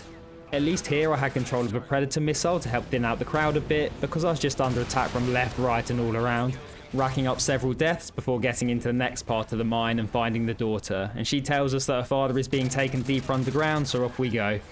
And now I'm not one to question the realism of games, especially Call of Duty, but the next section did make me laugh. The President gets taken inside a bunker with heavy blast doors. These are far too thick to be breached, so our workaround for this is to head upstairs, lay belts of C4 on the bunker's ceiling, detonate those explosives right next to our ankles and breach through the roof. Regardless of the logistics of this though, it did end up looking pretty cool. And the mission then ends with a dramatic holdout section against waves and waves of enemies whilst waiting for the evac chopper, with Delta Force presumably killed in action after they stay back to buy us time and the mine starts to collapse. And now we've arrived at Dust to Dust, the 18th and final mission of Modern Warfare 3 and the last of the Modern Warfare trilogy overall. And I think it's only right that we get to play as Captain Price. And taking place at the Hotel Oasis in Dubai, the objective is simply to kill Makarov. The first part of this is a procession, as Yuri and I are both equipped with Juggernaut suits, but once through the first small arming inside, a helicopter crashing into the building means the damaged suits need to be ditched. To be completely honest with you, I'd found this game, even on the hardest difficulty setting, to be somewhat of a breeze and coasted through from the start to this point all in the same day. But when I was met with a mild bit of resistance and found myself stuck in this one room for 15 minutes, I started to get unreasonably frustrated. But with the end in sight, I soldiered on and through to the diner, where the escape helicopter proceeds to appear and fire in a barrage of missiles, partially collapsing the roof and leaving Yuri in a not so healthy state impaled on a piece of rebar. There's no time to be sentimental though, so I rushed to the helipad where Makarov was attempting to make his escape, leaping on just before it could take off. And so far in this campaign, I've walked away from both a plane crash and a train derailing, so why not add a helicopter into the mix as well, being unable to prevent it from crashing after the controls are damaged in the struggle. Unfortunately, I'm not the only one with this plot armor though, and Makarov not only survives, but beats me to the Desert Eagle laying conveniently on the ground. But just when all hope is looking lost, Yuri appears, having somehow peeled himself away from the bar and fires at Makarov. Sadly, he seems to have gone to the Stormtrooper school of shooting and only further wounds him before being killed himself for good. But that is enough time for me to get my hands on him, wrap a steel cable from the helicopter around Makarov's neck and smash us both through the glass ceiling. And with my mission complete and sirens blaring in the background, what else is there to do but light up that victory cigar? And as the credits started to roll, finishing Dust to Dust rewarded me with another 3 achievements. Firstly, beating the campaign, then beating the campaign on Hardened or Veteran, and also completing the last 3 levels on Veteran difficulty. But despite that, I still had a lot of game score left to unlock in the campaign. So now it was time to do some mopping up and go after those mission-specific achievements. As well as the collectible intel throughout the game. I haven't mentioned those yet, but I've been picking up whichever I saw along the way, finding 19 of the 46 on my Veteran playthrough. So back to the start of Act 1 I went, and my plan was just to go from top to bottom, collecting the intel and getting any achievements related to the level. The first one I actually could have unlocked on any mission, because it just requires 5 enemies in a row to be meleeed, but I did it on Black Tuesday, as well as collecting my 22nd piece of intel, and also killing 30 enemies with the XM25. The hardest part about that was finding the ammo for it. After that, I had to take out all choppers of the UGV's grenade launcher, and then it was back to turbulence in the zero gravity section. This took me 3 or 4 attempts, mostly falling painfully short with 1 target remaining, before I did manage to unlock the flight attendant achievement. I then played through back on the grid to the mortar section, and this one is really easy with just a tiny bit of patience, because the targets come to a complete standstill and you just need 1 shell for each of the 4 targets. I kept storming through the campaign, collecting intel, but my next achievement wasn't until halfway through Act 2, when I destroyed an enemy chopper during the bag and drag mission by marking an area for fire support.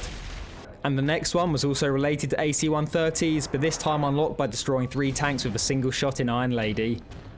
That left me going into Act 3 with just 2 achievements left. Firstly, taking out 9 enemies with marked strafing runs in Scorched Earth, and then finding my 46th and final piece of intel back in the Hotel Oasis. And that is me done with Modern Warfare 3's campaign achievements. If you've enjoyed this, I have another video tackling all of the Spec Ops DLC achievements, and if it's something you'd be interested in, I could do a video in the future on the base game Spec Ops, so let me know. Other than that, I can definitely still recommend blasting through this game, especially if you're a sucker for nostalgia like I am. I think time has only made it better if anything. So thanks for watching, and I'll see you in the next one. Whenever mentioning the golden age of Call of Duty, I've heard many times that Black Ops 2 simply must be included. So today, I'm finally going to play what some consider to be the greatest campaign in the entire Call of Duty franchise. Black Ops 2 contains a pretty mighty 90 achievements for a total of 2,000 gamer score, but for the purpose of this video, I'll just be tackling the achievements tied to the story. That means completing it on the highest difficulty, finding all the collectibles, completing each and every one of the 160 campaign challenges, and then some good old miscellaneous mopping up. So still plenty to do. Despite being the 9th mainline release in the previous 10 years, franchise fatigue obviously hadn't set in just yet. Activision promised that the game would bring meaningful innovation to the Call of Duty series, and Black Ops 2 became the highest grossing game launch of all time, until it was dethroned by GTA 5 a year later. One of the new features is the addition of the in-game player choices, and these affect how the story plays out, meaning there are many different outcomes to missions and ultimately the ending. This does obviously add replayability, but if anything, there's a bit too much replayability when you're factoring in another new feature, the challenges, and these are the real-time sync of the achievement hunt, but more on that later. There are achievements tied to the various story outcomes, but rather than be a slave to the gamer score and look up guides from the off, I thought I should go in blind for my first playthrough on veteran difficulty and just deal with everything that I miss afterwards. The campaign is set in two different time periods, taking place in the 1980s and also, rather fittingly, 2025. In the 80s, the player switches between control of Alex Mason and Frank Woods, two characters who I'm sure are familiar to anyone who played Black Ops 1. And in the present day, you play as David Mason, Alex's son. And woven between these are the controversial new Strike Force missions that also alter how the remaining campaign missions play out. And speaking of controversy, there was also the small matter of a lawsuit from a real-life former Panamanian dictator due to his inclusion and portrayal in the game. And on top of the branching and player choice-driven storyline, there were other firsts for the series, like the inclusion of futuristic warfare technology and the ability to customize your loadout before beginning a mission. But with all that out of the way, let's get into the first playthrough and some achievements. The plot begins in the current day, with Dave and his partner Harper arriving at a secure facility which is home to a now aging Frank Woods, and looking for information on the whereabouts of the game's antagonist, Raul Menendez. Although apparently it's not all that secure, as Woods admits that Menendez had recently visited him, leading him to narrate several covert missions that took place during his military career, forming the campaign missions set in the past and covering their previous encounters. The first of which shows how a now effectively retired Alex Mason was recruited by his former handler Hudson for a rescue mission after Woods went missing in southern Africa. And this opening level was off to a strong but gruesome start, witnessing a man get toasted alive and then finding a barely functioning Woods locked away in a body-filled container. After just about making it out of that ordeal, it's unsurprisingly revealed that Menendez was responsible for holding Woods captive after murdering his team, but most importantly, I unlocked my first two achievements of the game. And there are 11 story missions in total, 4 of which are set in the past, and you generally bounce between both time periods level to level. And on top of that, there are also the 5 Strike Force missions, and these are a departure from the standard Call of Duty formula and instead take the form of an RTS-FPS hybrid, controlling a squad of soldiers and also drones to complete an objective within the pretty short time limit. And whilst the outcome of these do affect the story going forward, they are optional, and thank Treyarch for that because they are really tough on veteran. There are achievements tied to these, but for anyone interested in going through and getting the completion as painlessly as possible, I'd really recommend skipping the Strike Force stuff on your veteran playthrough and coming back afterwards on a lower difficulty. I think it will save you a lot of stress. Other than the Strike Force missions though, difficulty-wise, Black Ops 2 is definitely down near the bottom of the Call of Duty pile. To be honest, I don't remember a single section giving me trouble, but after suffering through some of the other veteran campaigns recently, I'm not complaining about that. And back to the plot, I had my first experience of using some of this future tech as David and Harper infiltrate a facility in Myanmar, discovering Menendez's plan to launch a cyber attack and take control of the US drone fleet. After the opening 2 levels, the game starts introducing decisions to the player, affecting how the rest of the story plays out, and ultimately the ending of the game. The first of these is within the Old Wounds mission, where Woods and Mason were helping the Afghan fight against the Soviets. It's revealed that Kravchenko survived the events of Black Ops 1, and this leads to an interrogation scene. Mason, still feeling the effects of the brainwashing, is subconsciously urged to kill him, but if you resist these temptations, Kravchenko will reveal that Menendez has a mole within the CIA. Don't resist, and the interrogation ends early, missing out on future dialogue and other small details. And speaking of brainwashing, another iconic character from Black Ops 1 makes a brief return, when after being betrayed and left for dead in the desert, Mason is convinced that Reznov is one of the two men that comes to the rescue. At this point in the game, Menendez's motive for his relentless quest for vengeance becomes clear. His sister Josefina was pretty horrifically injured in an arson attack, and then his dad was the victim of a CIA-sanctioned assassination, so understandably not the biggest fan of the Western world. And this leads to Time and Fate, the fourth mission in the game and one of my favourites. Carrying out a raid on the Menendez mansion and surrounding cartel village, the player actually gets to take control of Raul in the opening sequence, as he rampages through the village in the wake of the raid, following his sister's screams after she was taken. Throughout this section you're invincible, have increased movement speed, infinite ammo, and deal more damage, so it's pretty fun. I also managed to pick up the Man of the People achievement here for saving 7 villagers from attacks by the PDF, and it's quite hard to miss, unless you're just speeding through ignoring everything. The perspective then shifts to Woods, Mason and Hudson, who were meant to be capturing Menendez alive, but when Woods sees him and the memories of being held captive come back, he can't resist throwing a grenade his way, ultimately killing Josefina instead and giving him one more reason for revenge, not that he needed it. And as a side note, whilst down in the cartel bunker, there'll be a CIA file on the side, confirming the mole that Kravchenko alluded to, if you let him get that far anyway. And from here, I just continue to power through the story. A fair amount of the missions have specific achievements to unlock during, but I wasn't fussed about picking those up first time round, as I knew I was going to be replaying everything to complete all of the challenges. Although, at this point, I didn't realise just quite how many times I'd need to replay them all.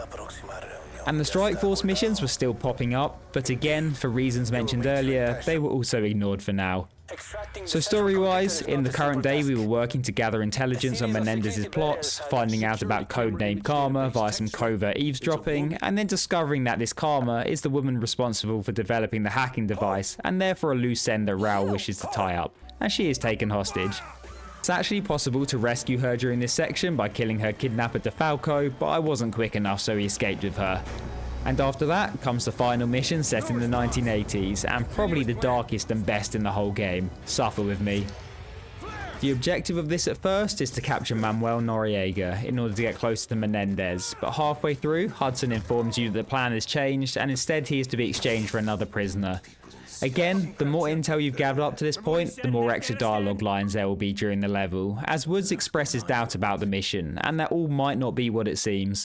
Ultimately, this is all a ploy by Menendez to manipulate Woods into shooting Mason himself, and whilst you are forced to shoot him, where you aim for changes the ending of the game, and also unlocks an achievement if you land anything other than a headshot.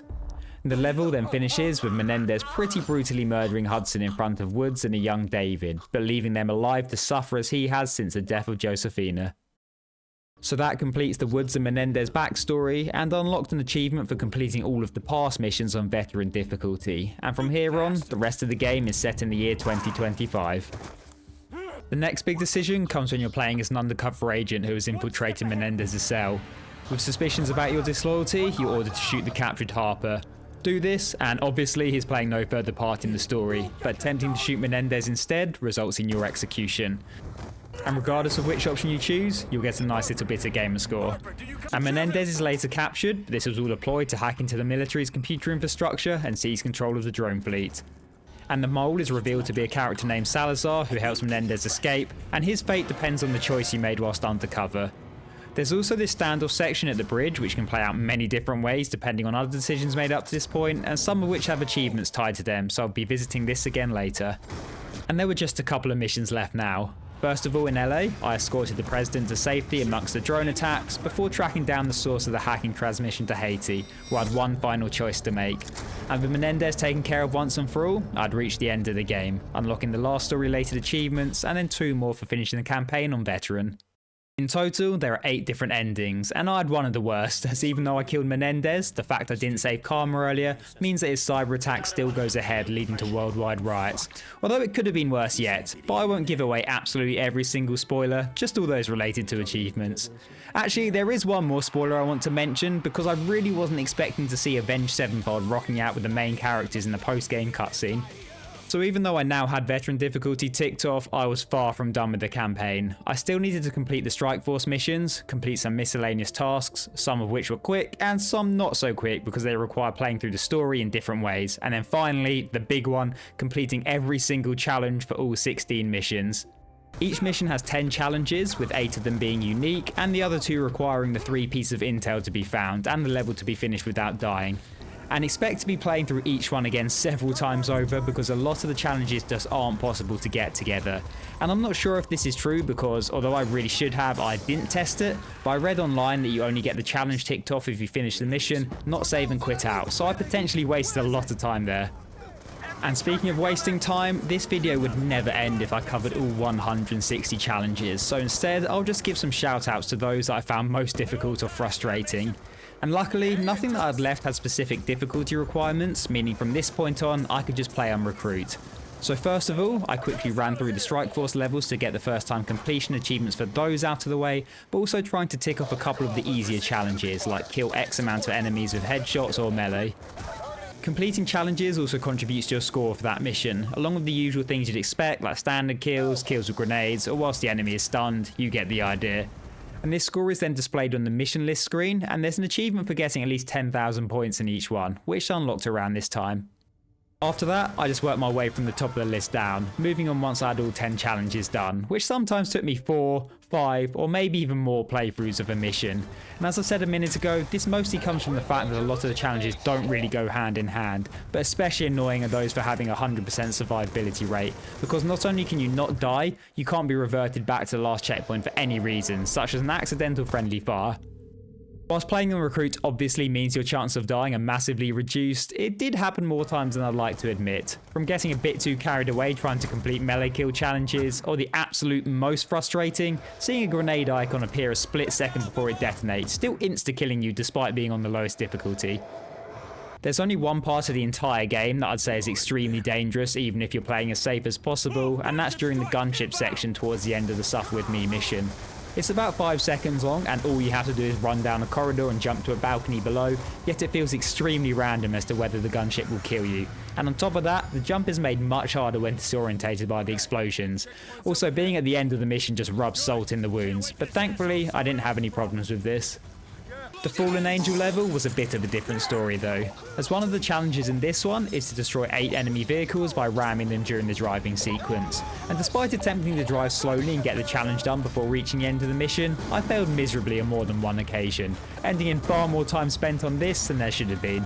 On the plus side though, I did unlock an achievement for keeping Harper's face intact by dodging the fire this time. I completed 9 of the 10 challenges in Karma, but I decided to move on for now and come back later for that last one, as it's pretty annoying, so more on that shortly. And after that was Suffer With Me, a mission containing not only the potentially tricky gunship section, but another noteworthy challenge in the form of surviving an RPG blast that also causes enemy collateral damage. I was a bit stumped by this one, wondering why it wasn't ticking off, but it only seems to count if you take the hit direct yourself, not just get caught in the blast, so you're going to want to pick up the flak jacket before attempting this one. And the next couple of missions were straightforward enough to get through, nothing worth mentioning really apart from another couple of achievements that I ticked off around this time. First for completing a level with a customised loadout, and also using a future weapon in the past. The penultimate story mission, Cordestia, has 2 that I feel could cause some mild frustration at least. At the start, you need to operate a launcher to take down drones, and the challenge requires you to have a 100% hit rate, so you need to make sure you only fire once all drones have been target locked. This one took me quite a few attempts, but the compass does show you the direction the next route will be flying in from, and if you practice enough, you'll just memorise the pattern anyway. Then, at the end of the level, there is a challenge for taking down 3 drones with a single shot from the jet. However, you only get the fire mode necessary to do this if you keep the ambulance alive during the escort section, which I definitely didn't realise first time round, so I had to play through it all again. And with that done, I was on to the final campaign mission, where there was the usual mix of challenges, but most importantly, I found my final piece of intel for my next achievement. After that, I moved on to the Strike Force missions, and these obviously don't have intel, and the 100% survivability challenge is replaced by one for completing each Strike Force using the tactical view only. On Recruit, this doesn't take much brain power. I managed to just brute force them by sending all units to the correct objective and repeating until success. The only issue I had was on the Shipwreck mission, where they just stopped listening to me and stood still until the time ran out. Other than that, the challenges in these are very straightforward. Get X amount of kills this way or using certain pieces of equipment. And before long, I had 159 of the 160 challenges in Black Ops 2. So back to the mission Karma I went, needing to get the retina scan in under 60 seconds, which requires speed running through these vents as a robot spider. You need to be pretty much flawless with the pathing, and there are awkward moments where it's easy to get disorientated. It wouldn't be so bad if you could just restart before this section, but whilst it is towards the start of the mission, you need to go about 5 minutes of painfully slow walking and talking to even have an attempt. So yeah, these are all the reasons that I quickly gave up and moved on from it earlier, but now I had no other choice but to get it done. But after all that, what I also didn't realise is that apparently it might be bugged. The timer resets if you fall off the pipes in this room, and whilst this definitely happened in other attempts and I still didn't get the credit for reaching the target within the time limit, according to some things I read online, there's a chance it will tick off the challenge like it did for me here. Watching this back, I might have actually just scraped under the 60 seconds because I absolutely zoomed through the open pipes area, but if I did only tick it off thanks to a bug, then I feel no shame about accepting that freebie. And because I wasn't, and I'm still not sure if you need to finish the mission for the progress to count, I played through until the end of the level. But once that was done, up popped the giant accomplishment achievement for completing all 160 challenges in Black Ops 2. Unfortunately, I still wasn't finished with the campaign. Despite effectively playing it through 4 or 5 times over, I still had a few achievements left to unlock. And these were all related to reaching certain outcomes in the story, meaning specific decisions need to be taken across several missions. And the rewind feature allows you to reset to an earlier point to make this possible, but it also completely wipes your save data, so absolutely do not do this if you're halfway through working all the challenges. Definitely get those finished first. And I also couldn't see any option to lower the difficulty as well as rewind, and considering I'd needed to play through Strike Force missions again, there was no way I was going to do this on Veteran. So I started a new campaign save on Recruit, wiping everything I'd done, but I had the achievement, so that's all that mattered to me. Of the 3 achievements that I had left, 2 could be tackled together, and the third needed a separate playthrough. So first of all, I went for the Good Karma achievement as well as Ship Shape along the way, and I'm not entirely sure if everything I did was necessary, but I'll quickly mention each option I took when I had the choice.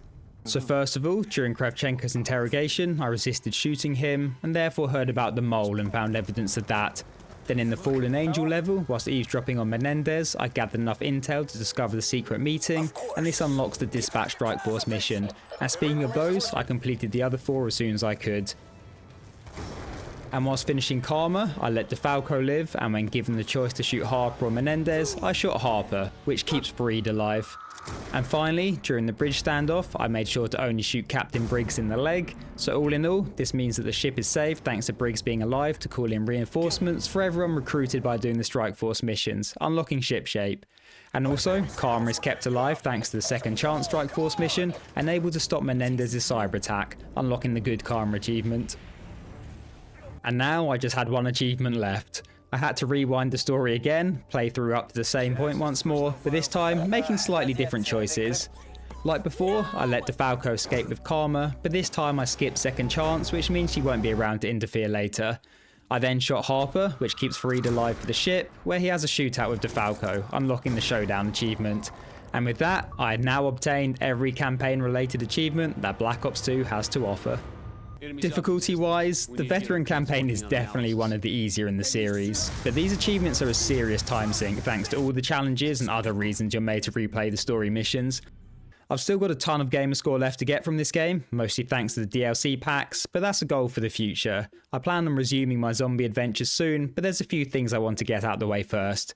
But that's me done for today, so thanks for watching, and I'll see you next time. In today's video, I'm going to be taking on the Veteran campaign of what, at one point, seemed to be the most hated game in the series, Call of Duty Ghosts. At least that's how I remember it being treated in the Xbox 360 and Xbox One era, but maybe time and some of the later releases have changed people's minds. Either way, I've never played it before, so let's see what it's like and if all the fuss was justified. Just like nearly every other COD game, Ghost has multiple game modes with achievements split across all of them, but for this video, I'm just going to be tackling the campaign and all the achievements that can be unlocked during that. In total, there are 18 missions, and each one has an achievement tied to it for completing a specific task, on top of the standard for finishing it for the first time. A fair amount of these you'll probably get without even knowing they exist beforehand, others are a bit trickier and require prior knowledge or returning on a different difficulty. I did get most of my first playthrough because I was checking the achievement list before each level, but there were some that I had to come back for after the campaign. And it was the same deal with the collectible Rourke files. I actually managed to find 14 of the 18 on my veteran playthrough, which is extremely good going for me, and then mopping up the rest with the miscellaneous achievements once veteran was done. But for the purpose of this video, and helping anyone who might use this partially as a guide, I'll cover the relevant achievement when going through each mission. The campaign starts with Elias Walker telling his two sons about the origins of the soldiers that came to be known as ghosts. And next thing, we're all caught in the apocalypse as fire rained down from the sky. The game then cuts to 15 minutes prior on the Odin space station, where Federation troops attack, take control of the weapon, and start laying siege to the US. You'd really think something like this would have stronger defense systems. But this does give me the opportunity to get my first achievement, for killing an enemy in the campaign. You're probably not going to miss that one. Ultimately, the player has to shoot the fuel lines to the Odin unit, sacrificing themselves along with the other member of the crew in order to prevent further strikes. The mission then ends back on the ground with Elias driving away from the destruction with his two sons, Hesh and the playable character, Logan. The second level, Brave New World, picks up the story 10 years later, and like a lot of the game to be honest, is a pretty short and straightforward mission. The objective is to scout the area of possible Federation activity, which includes a few firefights, and one in which you can get an achievement by taking down both attack choppers. Following that is No Man's Land, where Logan, Hesh, and the infamous German Shepherd Riley must recon their way through a demilitarized zone. And story-wise, this is the introduction to the game's antagonist Rourke, and also members of the Ghosts in Merrick and Keegan, who had been sent to No Man's Land to rescue a soldier captured by the Federation, but in the end save us from a group of wolves. The developers really wanted to show off their new dog models, it seems. And speaking of, during the mission you're able to sync up with Riley, taking control of him to stealth kill enemies, and also simply target enemies for him to chase down and kill. Seems a bit overpowered, but it's still pretty fun to use. And using this ability to pounce on 10 enemies unlocks another achievement. Next, we're tasked with locating and rescuing the captured soldier Ajax from the Greenway Park Stadium. Ultimately, we were too late to get him out alive, but I did manage to have some fun with the remote sniper. The mission is mostly played on foot, but on a few occasions I was tasked with using the sniper to clear out some targets, and there's an achievement for finishing the level without missing a shot, which is a lot easier than it might sound because basically every target is standing still. On to the fifth mission now, Homecoming, and the objective is to defend LA from the Federation's invasion, mostly taking place on the beachfront and in the surrounding trenches, by both using your own weapons but also a drone, and not too surprisingly, the achievement for this level is tied to that drone, requiring 50 enemies to be killed with the strafing runs, which shouldn't cause too many issues as even though you'll have limited attempts to get this, there are plenty of targets. And not that it was difficult, but I actually found the opening beach section of this mission to be the hardest part of the game up to this point, which isn't really saying much because I'd cruised up to here, but it did take me a fair few restarts to get through these trenches. And I also had a combat knife plunged into my chest, but somehow walked it off like it was nothing, whilst never being mentioned again. And in very cliched style, we discovered that our dad, who we'd been looking for, is in fact one of the OG ghosts himself, as was Rourke. This sets us up nicely for a flashback mission, taking place 12 years ago, 2 before the first Odin strikes. And taking control of Elias and working under the command of Rourke, the Ghost's objective is to carry out a surprise attack on the Federation's capital and assassinate their leader, Almagro. And after dealing with 2 missile launchers and hundreds of men, Almagro tries the scorched earth tactic of flooding the city to get rid of us. And this leads to a few underwater sections, including probably the most brutal moment of the entire campaign. The achievement for this mission requires 6 enemies to be killed with a knife whilst underwater, and whilst there are plenty of opportunities to do this, I just couldn't manage it on veteran, as obviously you have to put yourself very much in dangerous positions, so I came back to it afterwards on a lower difficulty. We continued our push through the city, reaching the target's chopper and taking him out before it's downed, which puts Elias in the unfortunate position of having to sacrifice Rourke or have the rest of the ghosts pulled into the flood below. Obviously, Rourke doesn't die during this ordeal, instead he is captured and tortured by the Federation, ultimately allying with them and becoming hell-bent on hunting down the remaining ghosts. Back to current day now, and tasked with infiltrating an office building to gather intel on the Federation. I think this game in general looks pretty great, but I do especially like this mission's environments and art style. From the fireworks to the strobing weapon attachments and multiple rappelling moments across the outside of the skyscraper. There are 2 achievements available in the rappel sections, one for killing the sleeping enemy during the face down part, and another for getting hit in the face by a falling photocopier. And with all that taken care of and Rourke's right hand man located and interrogated, we have to dramatically parachute to safety as the building is brought crashing down with explosives. Intel found during the previous level suggests Rourke is hiding in an industrial complex in the Gulf of Mexico, so that's where the game takes us next. This mission starts from the perspective of an Apache gunner having to clear the area of ground, naval and air forces. There's an achievement unlocked in this section by destroying 80 fuel containers, which can be found on the roofs of most buildings. This was the second that I missed on my veteran playthrough, but again, very easy to come back and grab. And after dealing with all the enemy forces from the chopper, control shifts back to Logan on the ground as we work our way into Rourke's hideout. There's at least one more moment to use the Apache to deal with enemies blocking the path, but most of the level from this point is on foot. And before long, we had found and captured the target. As a side note, I haven't been mentioning the collectible files up to this point, but I've been doing my best to hunt around for them during the missions, and surprising myself at how many I was actually managing to find, as usually I finish a COD campaign with about 2. But this level was one of the handful that I had to come back for, hiding in plain sight on the table that Rourke's leaning against when you find him. And now for Ghost Batman Dark Knight Rises moment. As the crew interrogate Rourke and threaten to throw him out the back of the plane, a Federation gunship comes into view before launching an attack and latching itself onto our aircraft. Soldiers then rope in, rescuing Rourke and sending the rest of us plummeting to the ground.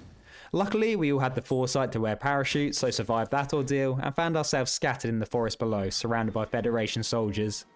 And from here, the objective was to regroup with the other ghosts and reach the rally point for rescue.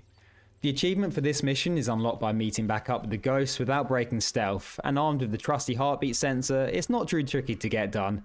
I'm sure you can kill enemies as long as no one is alerted, but just to be safe, I didn't even do that, instead crawling my way past some precarious situations. And once reunited, we snuck past more patrols, witnessed a missile launch, and escaped by boat, unlocking the Jungle Ghost achievement and moving on to the 10th mission.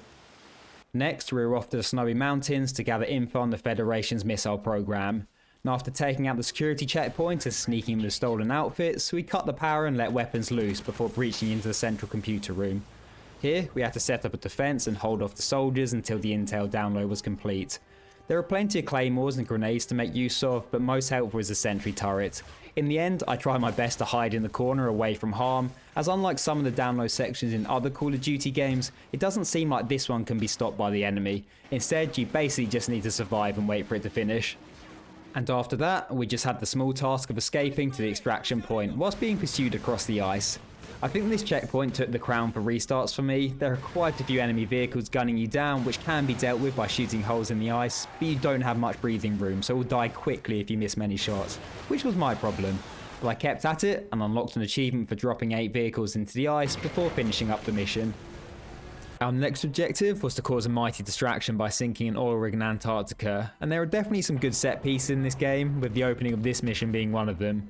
And after the enemies on the ground were dealt with, we rappelled up onto the platform and fought through the rig, including the common room, which if you storm on veteran without taking any damage, you get a mighty 100 gamer score achievement. Just simply hang back, toss a load of grenades and let your team do most of the heavy lifting. Especially using the lean mechanic to peek ground walls, you shouldn't have any problems unlocking this. The second achievement for this level is tied to the water suppression system that we have to shut off towards the end. And whilst Merrick overloaded the pumps, I had to maintain the water pressure, and successfully keeping that stable on the first attempt rewards the player with some more gamer score. But if all else fails, you can probably just revert to last checkpoint and try again. And that was our cue to leave, leaping to the chopper moments before the platform explodes. Sinking an oil rig wasn't satisfactory enough, so next in our sights was the Federation vessel guarding their weapons factory. And taking place in the Atlantic Ocean, it's not only diving enemy soldiers I had to be wary of, but also tiger sharks. And after fighting and dodging our way past both of those, we reached the spot where I could take the shot at the ship, and again, destroying it on the first go is another achievement.